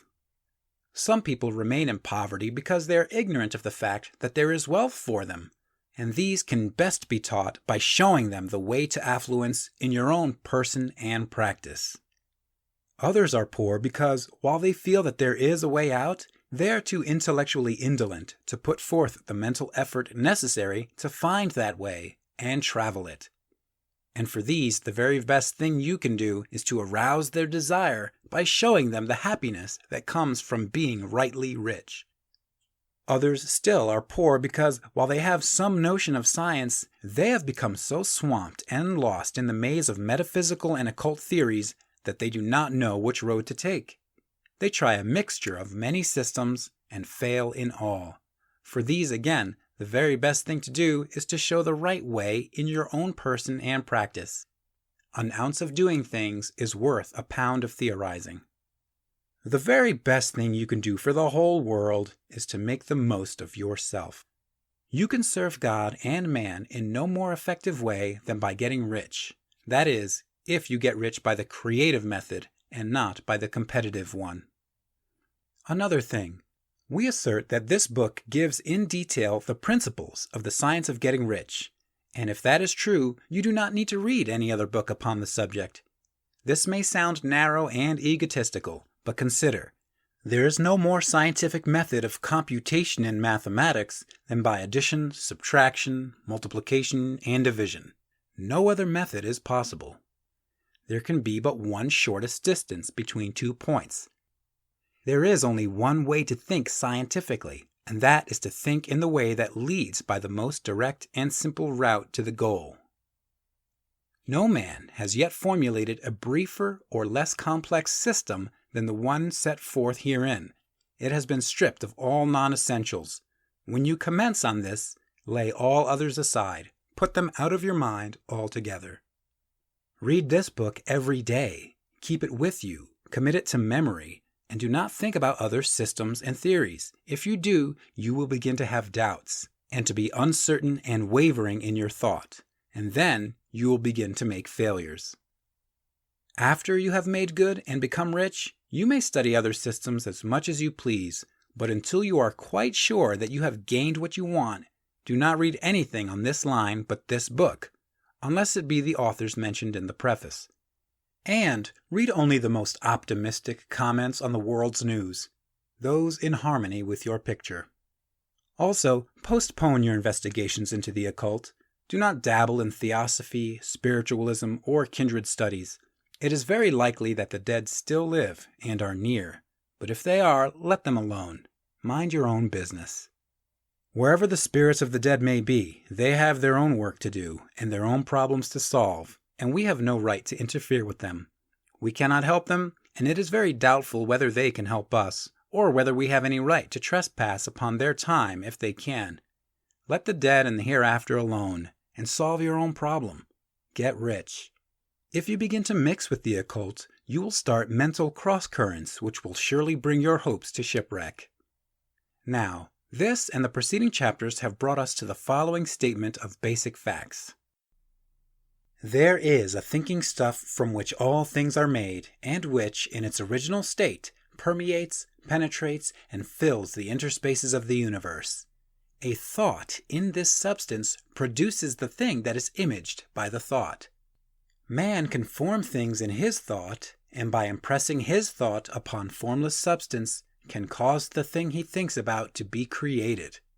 In order to do this, man must pass from the competitive to the creative mind. He must form a clear mental picture of the things he wants, and hold this picture in his thoughts with the fixed purpose to get what he wants and the unwavering faith that he does get what he wants, closing his mind against all that may tend to shake his purpose, dim his vision, or quench his faith. And in addition to all this, we shall now see that he must live and act in a certain way. End of Chapter 10. Chapter 11 of The Science of Getting Rich by Wallace D. Wattles. Acting in the certain way. Thought is the creative power, or the impelling force which causes the creative power to act. Thinking in a certain way will bring riches to you, but you must not rely upon thought alone, paying no attention to personal action. That is the rock upon which many otherwise scientific metaphysical thinkers meet shipwreck. The failure to connect thought with personal action. We have not yet reached the stage of development, even supposing such a stage to be possible, in which man can create directly from formless substance without nature's processes or the work of human hands. Man must not only think, but his personal action must supplement his thought. By thought, you can cause the gold in the hearts of the mountains to be impelled toward you, but it will not mine itself, refine itself, coin itself into double eagles, and come rolling along the roads, seeking its way into your pocket. Under the impelling power of the Supreme Spirit, men's affairs will be so ordered that someone will be led to mine the gold for you. Other men's business transactions will be so directed that the gold will be brought toward you, and you must so arrange your own business affairs that you may be able to receive it when it comes to you. Your thought makes all things, animate and inanimate, work to bring you what you want, but your personal activity must be such that you can rightly receive what you want when it reaches you. You are not to take it as charity, nor to steal it. You must give every man more in use value than he gives you in cash value. The scientific use of thought consists in forming a clear and distinct mental image of what you want, in holding fast to the purpose to get what you want, and in realizing with grateful faith that you do get what you want. Do not try to project your thought in any mysterious or occult way, with the idea of having it go out and do things for you. That is wasted effort, and will weaken your power to think with sanity. The action of thought in getting rich is fully explained in the preceding chapters. Your faith and purpose positively impress your vision upon formless substance, which has the same desire for more life that you have. And this vision, received from you, sets all the creative forces at work in and through their regular channels of action, but directed toward you. It is not your part to guide or supervise the creative process. All you have to do with that is to retain your vision, stick to your purpose, and maintain your faith and gratitude. But you must act in a certain way so that you can appropriate what is yours when it comes to you, so that you can meet the things you have in your picture and put them in their proper places as they arrive. You can readily see the truth of this. When things reach you, they will be in the hands of other men, who will ask an equivalent for them. And you can only get what is yours by giving the other man what is his. Your pocketbook is not going to be transformed into a Fortunatus's purse, which shall be always full of money without effort on your part. This is the crucial point in the science of getting rich, right here, where thought and personal action must be combined. There are very many people who, consciously or unconsciously, set the creative forces in action by the strength and persistence of their desires, but who remain poor because they do not provide for the reception of the things they want when it comes. By thought, the thing you want is brought to you. By action, you receive it. Whatever your action is to be, it is evident that you must act now. You cannot act in the past, and it is essential to the clearness of your mental vision that you dismiss the past from your mind. You cannot act in the future, for the future is not here yet. And you cannot tell how you will want to act in any future contingency until that contingency has arrived. Because you are not in the right business or the right environment now, do not think that you must postpone action until you get into the right business or environment. And do not spend time in the present taking thought as to the best course of action in possible future emergencies. Have faith in your ability to meet any emergency when it arrives. If you act in the present with your mind on the future, your present action will be with a divided mind and will not be effective. Put your whole mind into present action. Do not give your creative impulse to original substance and then sit down and wait for results. If you do, you will never get them. Act now. There is never any time but now, and there never will be any time but now. If you are ever to begin to make ready for the reception of what you want, you must begin now. And your action, whatever it is, must most likely be in your present business or employment, and must be upon the persons and things in your present environment.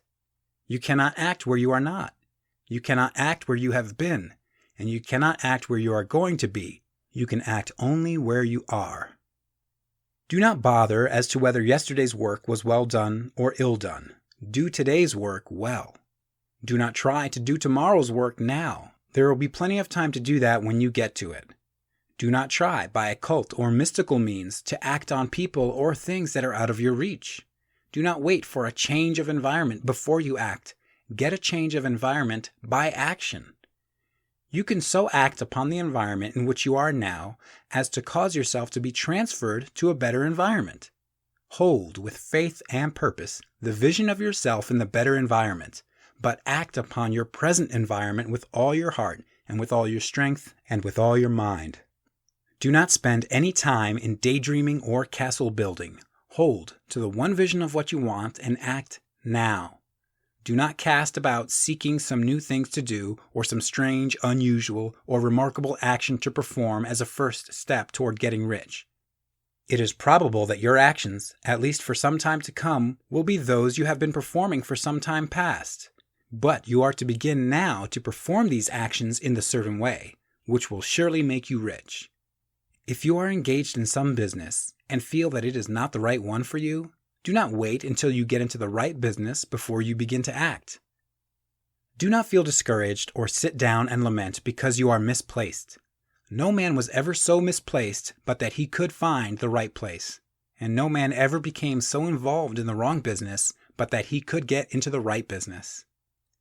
Hold the vision of yourself in the right business with the purpose to get into it and the faith that you will get into it and are getting into it, but act in your present business. Use your present business as the means of getting a better one, and use your present environment as the means of getting into a better one. Your vision of the right business, if held with faith and purpose, will cause the Supreme to move the right business toward you, and your action, if performed in a certain way, will cause you to move toward the business. If you are an employee or wage earner and feel that you must change places in order to get what you want, do not project your thought into space and rely upon it to get you another job. It will probably fail to do so. Hold the vision of yourself in the job you want while you act with faith and purpose on the job you have, and you will certainly get the job you want. Your vision and faith will set the creative force in motion to bring it toward you, and your action will cause the forces in your own environment to move you toward the place you want. In closing this chapter, we will add another statement to our syllabus. There is a thinking stuff from which all things are made, and which, in its original state, permeates, penetrates, and fills the interspaces of the universe. A thought in this substance produces the thing that is imaged by the thought. Man can form things in his thought, and by impressing his thoughts upon formless substance, can cause the thing he thinks about to be created. In order to do this, man must pass from the competitive to the creative mind. He must form a clear mental picture of the things he wants, and hold this picture in his thoughts with the fixed purpose to get what he wants, and the unwavering faith that he does get what he wants. Closing his mind to all that may tend to shake his purpose, dim his vision, or quench his faith. That he may receive what he wants when it comes, man must act now upon the people and things in his present environment. End of Chapter 11. Chapter 12 of The Science of Getting Rich by Wallace D. Wattles. Efficient Action. You must use your thought as directed in previous chapters and begin to do what you can do where you are, and you must do all that you can do where you are. You can advance only by being larger than your present place, and no man is larger than his present place who leaves undone any of the work pertaining to that place. The world is advanced only by those who more than fill their present places. If no man quite filled his present place, you can see that there must be a going backward in everything. Those who do not quite fill their present places are a dead weight upon society, government, commerce, and industry. They must be carried along by others at a great expense. The progress of the world is retarded only by those who do not fill the places they are holding. They belong to a former age and a lower stage or plane of life, and their tendency is toward degeneration. No society could advance if every man was smaller than his place. Social evolution is guided by the law of physical and mental evolution. In the animal world, evolution is caused by excess of life. When an organism has more life than can be expressed in the functions of its own plane, it develops the organs of a higher plane, and a new species is originated. There never would have been new species had there not been organisms which more than filled their places.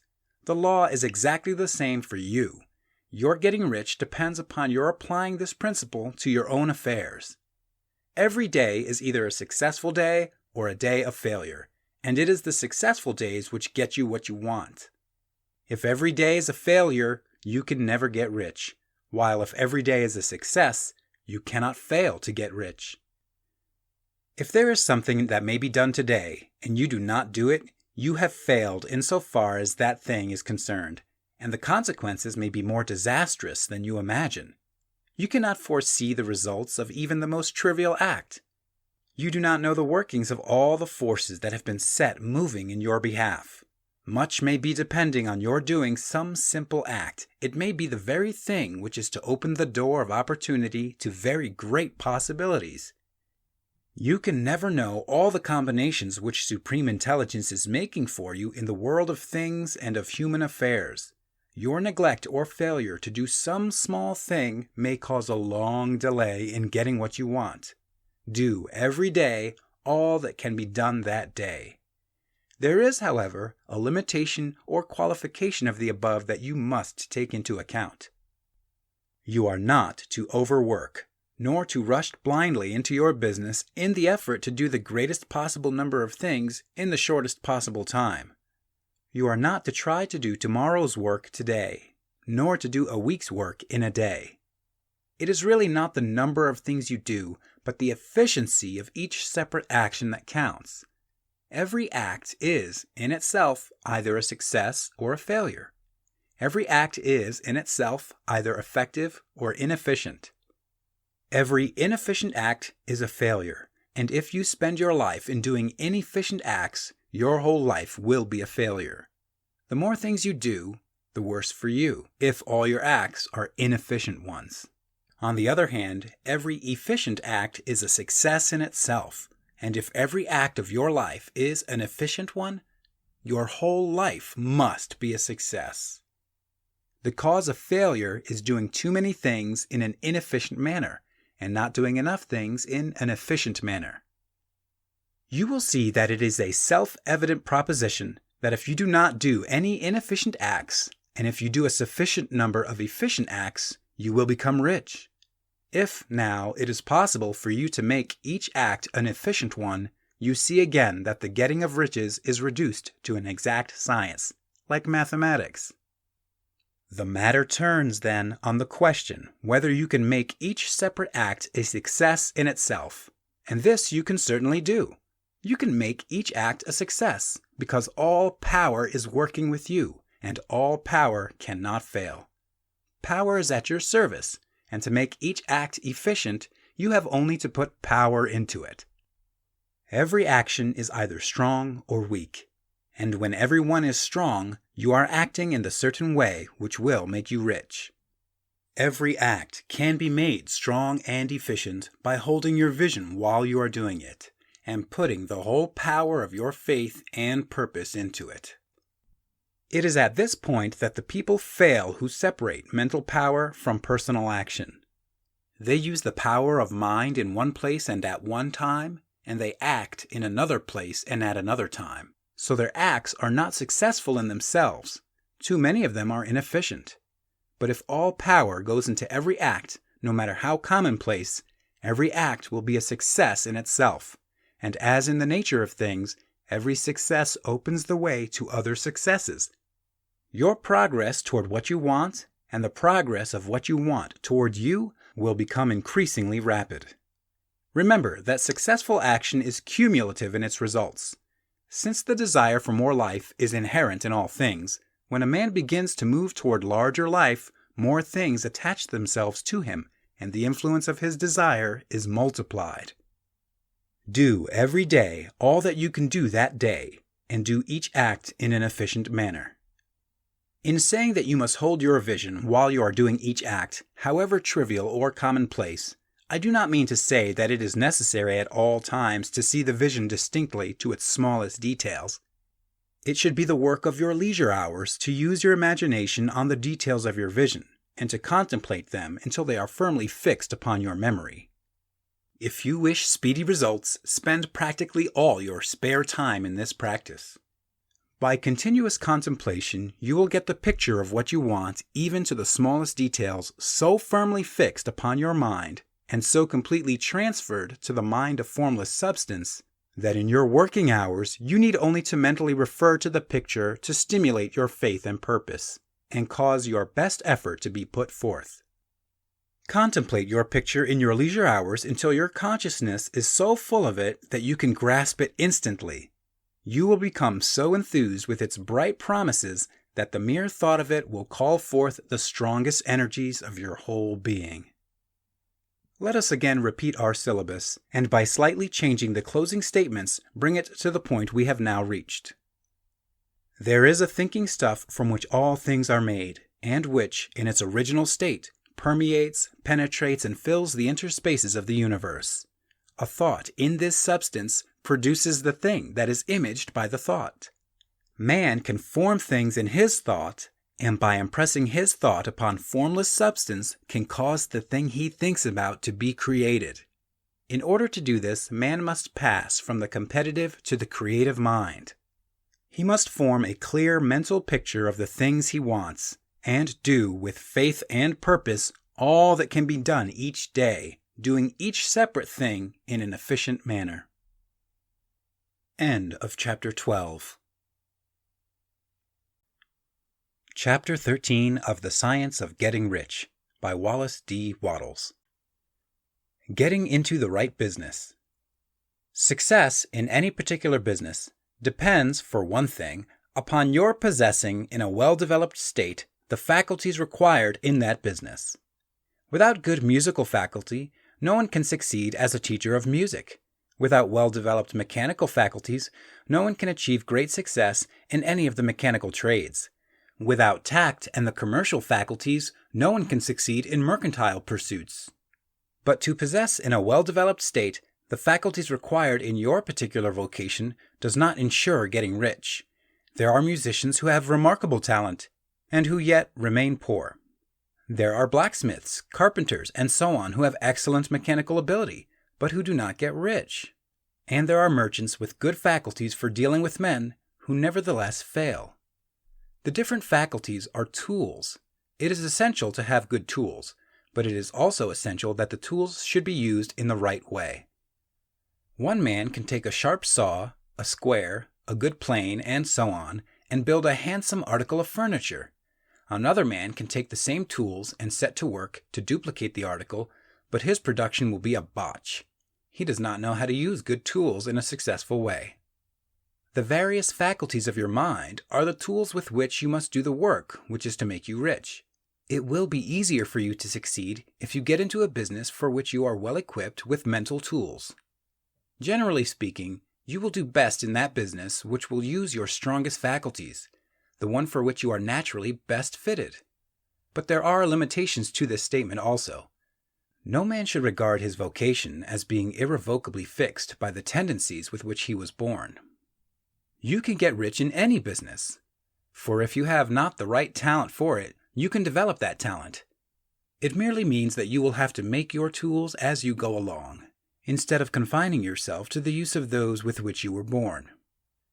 It will be easier for you to succeed in a vocation for which you already have the talents in a well-developed state, but you can succeed in any vocation, for you can develop any rudimentary talent, and there is no talent of which you have not at least the rudiment. You will get rich most easily in point of effort if you do that for which you are best fitted, but you will get rich most satisfactorily if you do that which you want to do. Doing what you want to do is life, and there is no real satisfaction in living if we are compelled to be forever doing something which we do not like to do, and can never do what we want to do. And it is certain that you can do what you want to do. The desire to do it is proof that you have within you the power which can do it. Desire is a manifestation of power. The desire to play music is the power which can play music, seeking expression and development. The desire to invent mechanical devices is the mechanical talent seeking expression and development. Where there is no power, either developed or undeveloped, to do a thing, there is never any desire to do that thing. And where there is strong desire to do a thing, it is certain proof that the power to do it is strong and only requires to be developed and applied in the right way. All things else being equal, it is best to select the business for which you have the best developed talent. But if you have a strong desire to engage in any particular line of work, you should select that work as the ultimate end at which you aim. You can do what you want to do, and it is your right and privilege to follow the business or avocation which will be most congenial and pleasant. You are not obliged to do what you do not like to do, and should not do it except as a means to bring you to the doing of the thing you want to do.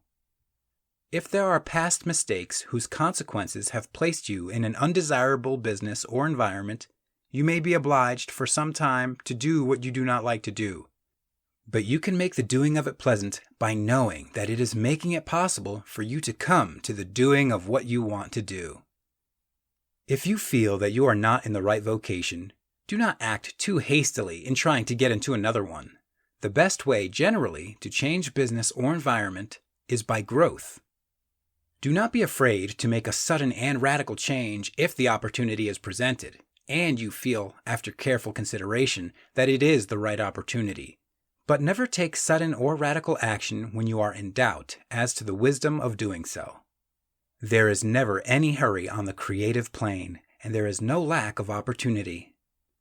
When you get out of the competitive mind, you will understand that you never need to act hastily.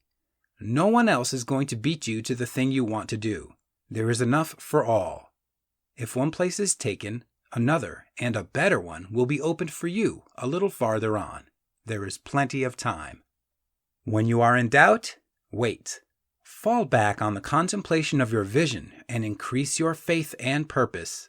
And by all means, in times of doubt and indecision, cultivate gratitude.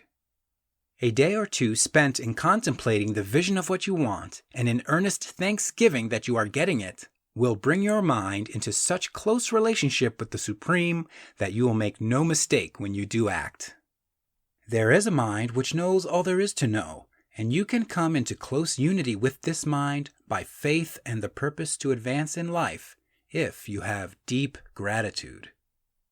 Mistakes come from acting hastily, or from acting in fear or doubt, or in forgetfulness of the right motive, which is more life to all, and less to none. As you go on in the certain way, opportunities will come to you in increasing number, and you will need to be very steady in your faith and purpose, and to keep in close touch with the All-Mind by reverent gratitude. Do all that you can do in a perfect manner every day, but do it without haste, worry, or fear. Go as fast as you can, but never hurry. Remember that in the moment you begin to hurry, you cease to be a creator and become a competitor. You drop back upon the old plane again. Whenever you find yourself hurrying, call a halt. Fix your attention on the mental image of the thing you want and begin to give thanks that you are getting it. The exercise of gratitude will never fail to strengthen your faith and renew your purpose. End of Chapter 13. Chapter 14 of The Science of Getting Rich by Wallace D. Wattles. The Impression of Increase. Whether you change your vocation or not, your actions for the present must be those pertaining to the business in which you are now engaged. You can get into the business you want by making constructive use of the business you are already established in, by doing your daily work in a certain way. And insofar as your business consists in dealing with other men, whether personally or by letter, the key thought of all your efforts must be to convey to their minds the impression of increase. Increase is what all men and all women are seeking. It is the urge of the formless intelligence within them, seeking fuller expression. The desire for increase is inherent in all nature. It is the fundamental impulse of the universe. All human activities are based on the desire for increase. People are seeking more food, more clothes, better shelter, more luxury, more beauty, more knowledge, more pleasure, increase in something, more life. Every living thing is under this necessity for continuous advancement. Where increase of life ceases, dissolution and death set in at once. Man instinctively knows this, and hence he is forever seeking more. This law of perpetual increase is set forth by Jesus in the parable of the talents. Only those who gain more retain any. From him who hath not shall be taken away even that which he hath. The normal desire for increased wealth is not an evil or a reprehensible thing. It is simply the desire for more abundant life. It is aspiration. And because it is the deepest instinct of their natures, all men and women are attracted to him who can give them more of the means of life. In following the certain way, as described in the foregoing pages, you are getting continuous increase for yourself, and you are giving it to all with whom you deal. You are a creative center from which increase is given off to all. Be sure of this, and convey assurance of the fact to every man, woman, and child with whom you come in contact. No matter how small the transaction, even if it be only the selling of a stick of candy to a little child, put into it the thought of increase, and make sure that the customer is impressed with the thought. Convey the impression of advancement with everything you do, so that all people shall receive the impression that you are an advancing man, and that you advance all who deal with you, even to the people whom you meet in a social way, without any thought of business, and to whom you do not try to sell anything. Give the thought of increase. You can convey this impression by holding the unshakable faith that you yourself are in the way of increase, and by letting this faith inspire, fill, and permeate every action. Do everything that you do in the firm conviction that you are an advancing personality and that you are giving advancement to everybody. Feel that you are getting rich and that in doing so you are making others rich and conferring benefits on all. Do not boast or brag of your success or talk about it unnecessarily. True faith is never boastful. Wherever you find a boastful person, you find one who is secretly doubtful and afraid. Simply feel the faith and let it work out in every transaction. Let every act and tone and look express the quiet assurance that you are getting rich, that you are already rich. Words will not be necessary to communicate this feeling to others. They will feel the sense of increase when in your presence and will be attracted to you again. You must so impress others that they will feel that in associating with you, they will get increase for themselves. See that you give them a use value greater than the cash value you are taking from them. Take an honest pride in doing this, and let everybody know it, and you will have no lack of customers. People will go where they are given increase, and the Supreme, which desires increase in all, and which knows all, will move toward you, men and women who have never heard of you. Your business will increase rapidly, and you will be surprised at the unexpected benefits which will come to you. You will be able from day to day to make larger combinations, secure greater advantages, and to go on into a more congenial vocation if you desire to do so. But in doing all this, you must never lose sight of your vision of what you want, or your faith and purpose to get what you want. Let me here give you another word of caution in regard to motives. Beware of the insidious temptation to seek for power over other men. Nothing is so pleasant to the unformed or partially developed mind as the exercise of power or dominion over others. The desire to rule for selfish gratification has been the curse of the world. For countless ages, kings and lords have drenched the earth with blood in their battles to extend their dominions. This not to seek more life for all, but to get more power for themselves. Today, the main motive in the business and industrial world is the same. Men marshal their armies of dollars and lay waste the lives and hearts of millions in the same mad scramble for power over others. Commercial kings, like political kings, are inspired by the lust for power. Jesus saw in this desire for mastery the moving impulse of that evil world he sought to overthrow. Read the 23rd chapter of Matthew and see how he pictures the lust of the Pharisees to be called master, to sit in the high places, to domineer over others, and to lay burdens on the backs of the less fortunate. And note how he compares this lust for dominion with the brotherly seeking for the common good to which he calls his disciples. Look out for the temptation to seek for authority, to become a master, to be considered as one who is above the common herd, to impress others by lavish display, and so on. The mind that seeks for mastery over others is the competitive mind, and the competitive mind is not the creative one. In order to master your environment and your destiny, it is not at all necessary that you should rule over your fellow men.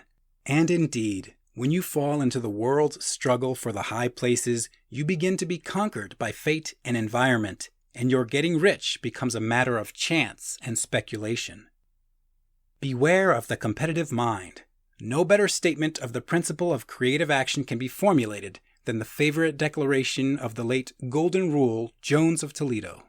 What I want for myself, I want for everybody. End of chapter 14.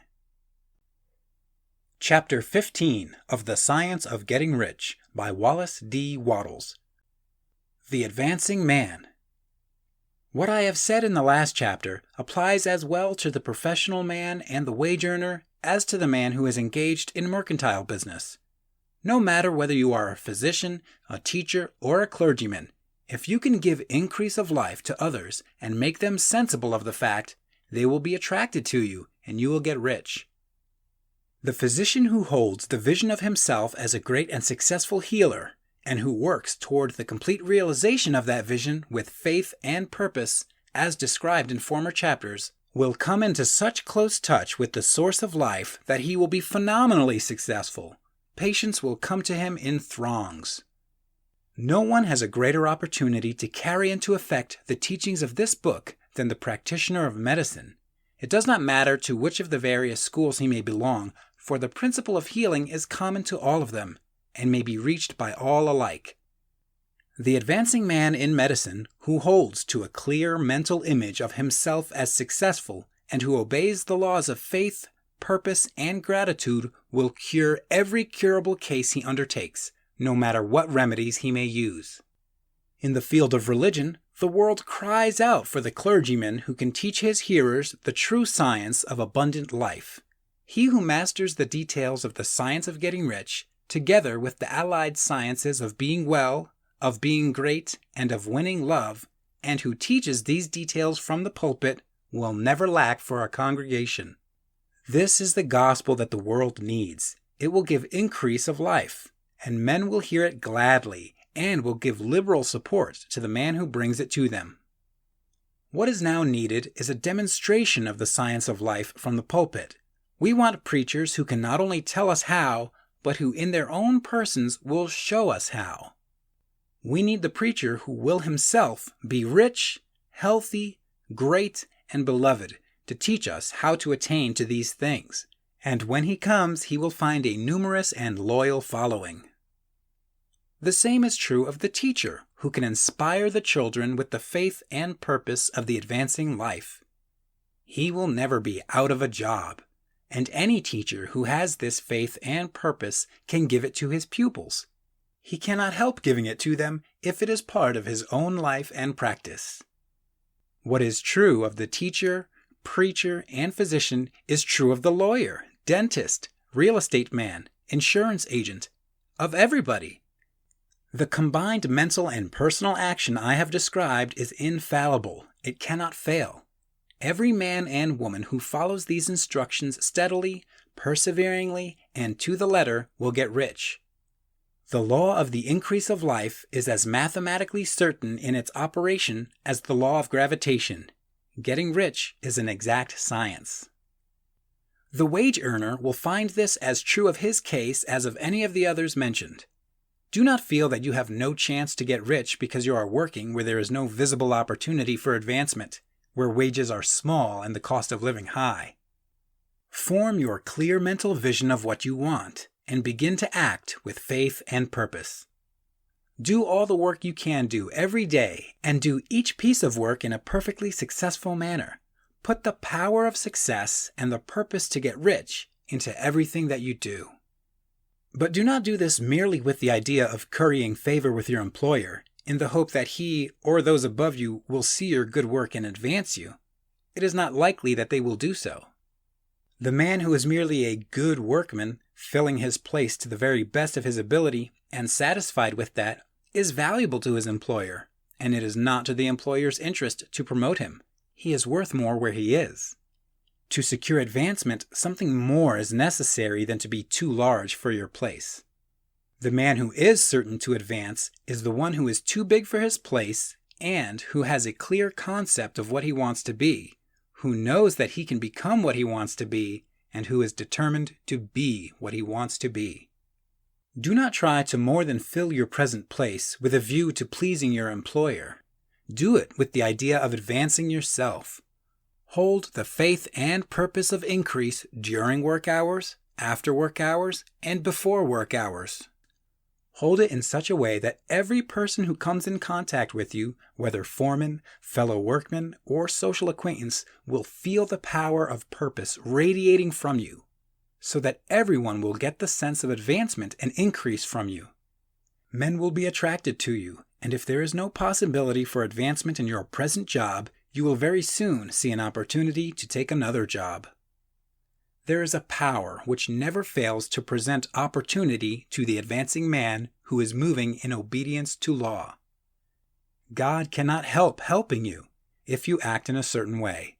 He must do so in order to help himself. There is nothing in your circumstances or in the industrial situation that can keep you down. If you cannot get rich working for the Steel Trust, you can get rich on a 10-acre farm. And if you begin to move in the certain way, you will certainly escape from the clutches of the Steel Trust and get onto the farm or wherever else you wish to be. If a few thousands of its employees would enter upon the certain way, the Steel Trust would soon be in a bad plight. It would have to give its working men more opportunity, or go out of business. Nobody has to work for a trust. The trusts can keep men in so-called hopeless conditions only so long as there are men who are too ignorant to know the science of getting rich, or too intellectually slothful to practice it. Begin this way of thinking and acting, and your faith and purpose will make you quick to see any opportunity to better your condition. Such opportunities will speedily come, for the Supreme, working in all and working for you, will bring them before you. Do not wait for an opportunity to be all that you want to be. When an opportunity to be more than you are now is presented, and you feel impelled toward it, take it. It will be the first step toward a greater opportunity. There is no such thing possible in this universe as a lack of opportunities for the man who is living the advancing life. It is inherent in the constitution of the cosmos that all things shall be for him and work together for his good. And he must certainly get rich if he acts and thinks in the certain way. So let wage-earning men and women study this book with great care and enter with confidence upon the course of action it prescribes. It will not fail. End of Chapter 15. Chapter 16 of The Science of Getting Rich by Wallace D. Wattles. Some cautions and concluding observations. Many people will scoff at the idea that there is an exact science of getting rich, holding the impression that the supply of wealth is limited. They will insist that social and governmental institutions must be changed before even any considerable number of people can acquire a competence. But this is not true.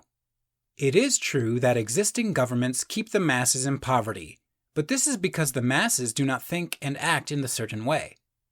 If the masses begin to move forward as suggested in this book, neither governments nor industrial systems can check them. All systems must be modified to accommodate the forward movement. If the people have the advancing mind, have the faith that they can become rich, and move forward with the fixed purpose to become rich, nothing can possibly keep them in poverty. Individuals may enter upon the certain way at any time and under any government and make themselves rich, And when any considerable number of individuals do so under any government, they will cause the system to be so modified as to open the way for others. The more men who get rich on the competitive plane, the worse for others. The more who get rich on the creative plane, the better for others. The economic salvation of the masses can only be accomplished by getting a large number of people to practice the scientific method set down in this book and become rich. These will show others the way and inspire them with a desire for real life, with the faith that it can be attained, and with the purpose to attain it. For the present, however, it is enough to know that neither the government under which you live nor the capitalistic or competitive system of industry can keep you from getting rich. When you enter upon the creative plane of thought, you will rise above all these things and become a citizen of another kingdom. But remember that your thought must be held upon the creative plane. You are never for an instant to be betrayed into regarding the supply as limited, or into acting on the moral level of competition. Whenever you do fall into old ways of thought, correct yourself instantly, for when you are in the competitive mind, you have lost the cooperation of the mind of the whole. Do not spend any time in planning as to how you will meet possible emergencies in the future, except as the necessary policies may affect your actions today. You are concerned with doing today's work in a perfectly successful manner, and not with emergencies which may arise tomorrow. You can attend to them as they come. Do not concern yourself with questions as to how you shall surmount obstacles which may loom upon your business horizon, unless you can see plainly that your course must be altered today in order to avoid them. No matter how tremendous an obstruction may appear at a distance, you will find that if you go on in the certain way, it will disappear as you approach it, or that a way over, through, or around it will appear. No possible combination of circumstances can defeat a man or woman who is proceeding to get rich along strictly scientific lines. No man or woman who obeys the law can fail to get rich, any more than one can multiply 2 by 2 and fail to get 4. Give no anxious thought to possible disasters, obstacles, panics, or unfavorable combinations of circumstances. It is time enough to meet such things when they present themselves before you in the immediate present, and you will find that every difficulty carries with it the wherewithal for its overcoming. Guard your speech. Never speak of yourself, your affairs, or of anything else in a discouraged or discouraging way. Never admit the possibility of failure, or speak in a way that infers failure as a possibility. Never speak of the times as being hard, or of business conditions as being doubtful. Times may be hard and business doubtful for those who are on the competitive plane, but they can never be so for you. You can create what you want, and you are above fear. When others are having hard times and poor business, you will find your greatest opportunities. Train yourself to think of and to look upon the world as a something which is becoming, which is growing, and to regard seeming evil as being only that which is undeveloped. Always speak in terms of advancement. To do otherwise is to deny your faith, and to deny your faith is to lose it. Never allow yourself to feel disappointed. You may expect to have a certain thing at a certain time, and not get it at that time, and this will appear to you like failure. But if you hold to your faith, you will find that the failure is only apparent. Go on in the certain way, and if you do not receive that thing, you will receive something so much better that you will see that the seeming failure was really a great success. A student of this science had set his mind on making a certain business combination, which seemed to him at the time to be very desirable, and he worked for some weeks to bring it about. When the crucial time came, the thing failed in a perfectly inexplicable way. It was as if some unseen influence had been working secretly against him. He was not disappointed. On the contrary, he thanked God that his desire had been overruled and went steadily on with a grateful mind.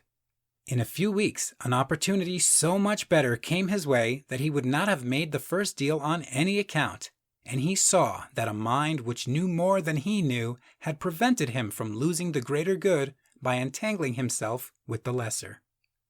That is the way every seeming failure will work out for you, if you keep your faith, hold to your purpose, have gratitude, and do every day all that can be done that day, doing each separate act in a successful manner. When you make a failure, it is because you have not asked for enough. Keep on, and a larger thing than you were seeking will certainly come to you. Remember this. You will not fail because you lack the necessary talent to do what you wish to do. If you go on as I have directed, you will develop all the talent that is necessary to the doing of your work. It is not within the scope of this book to deal with the science of cultivating talent, but it is as certain and simple as the process of getting rich.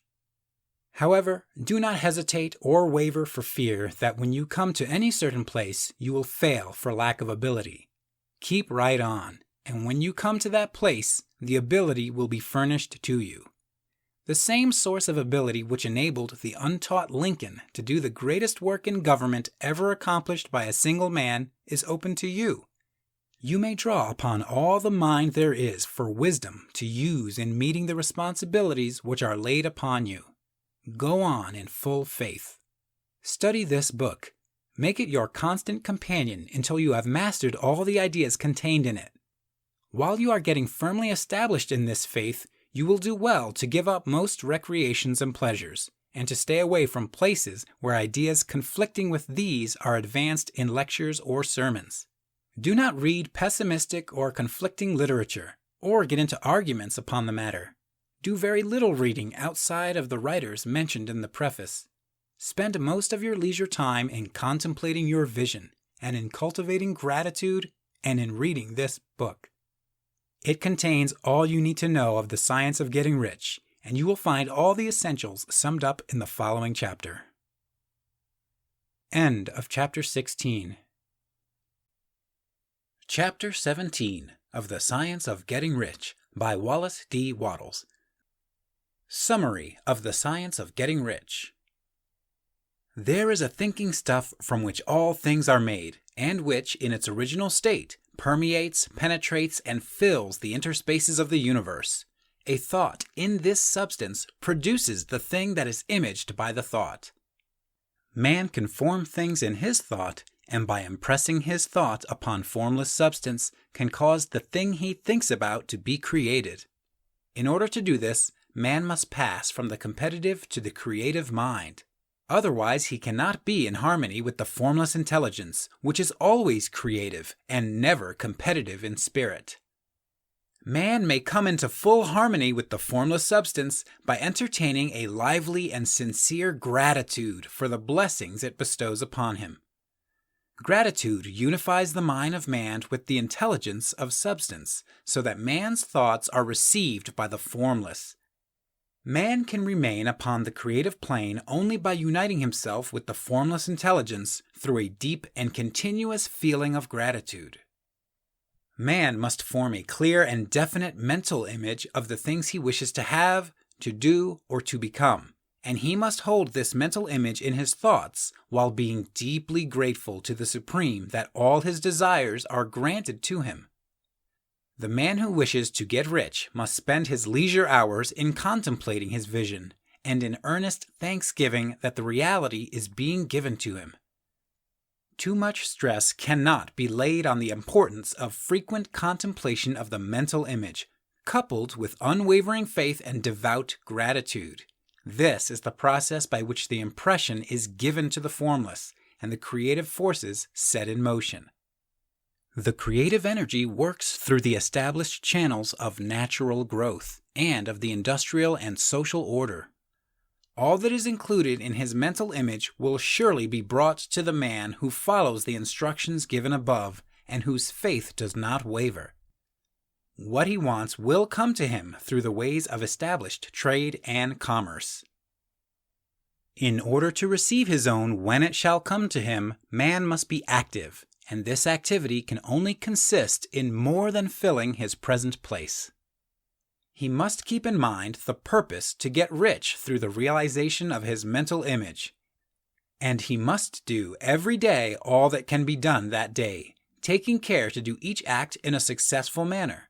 He must give to every man a use value in excess of the cash value he receives, so that each transaction makes for more life.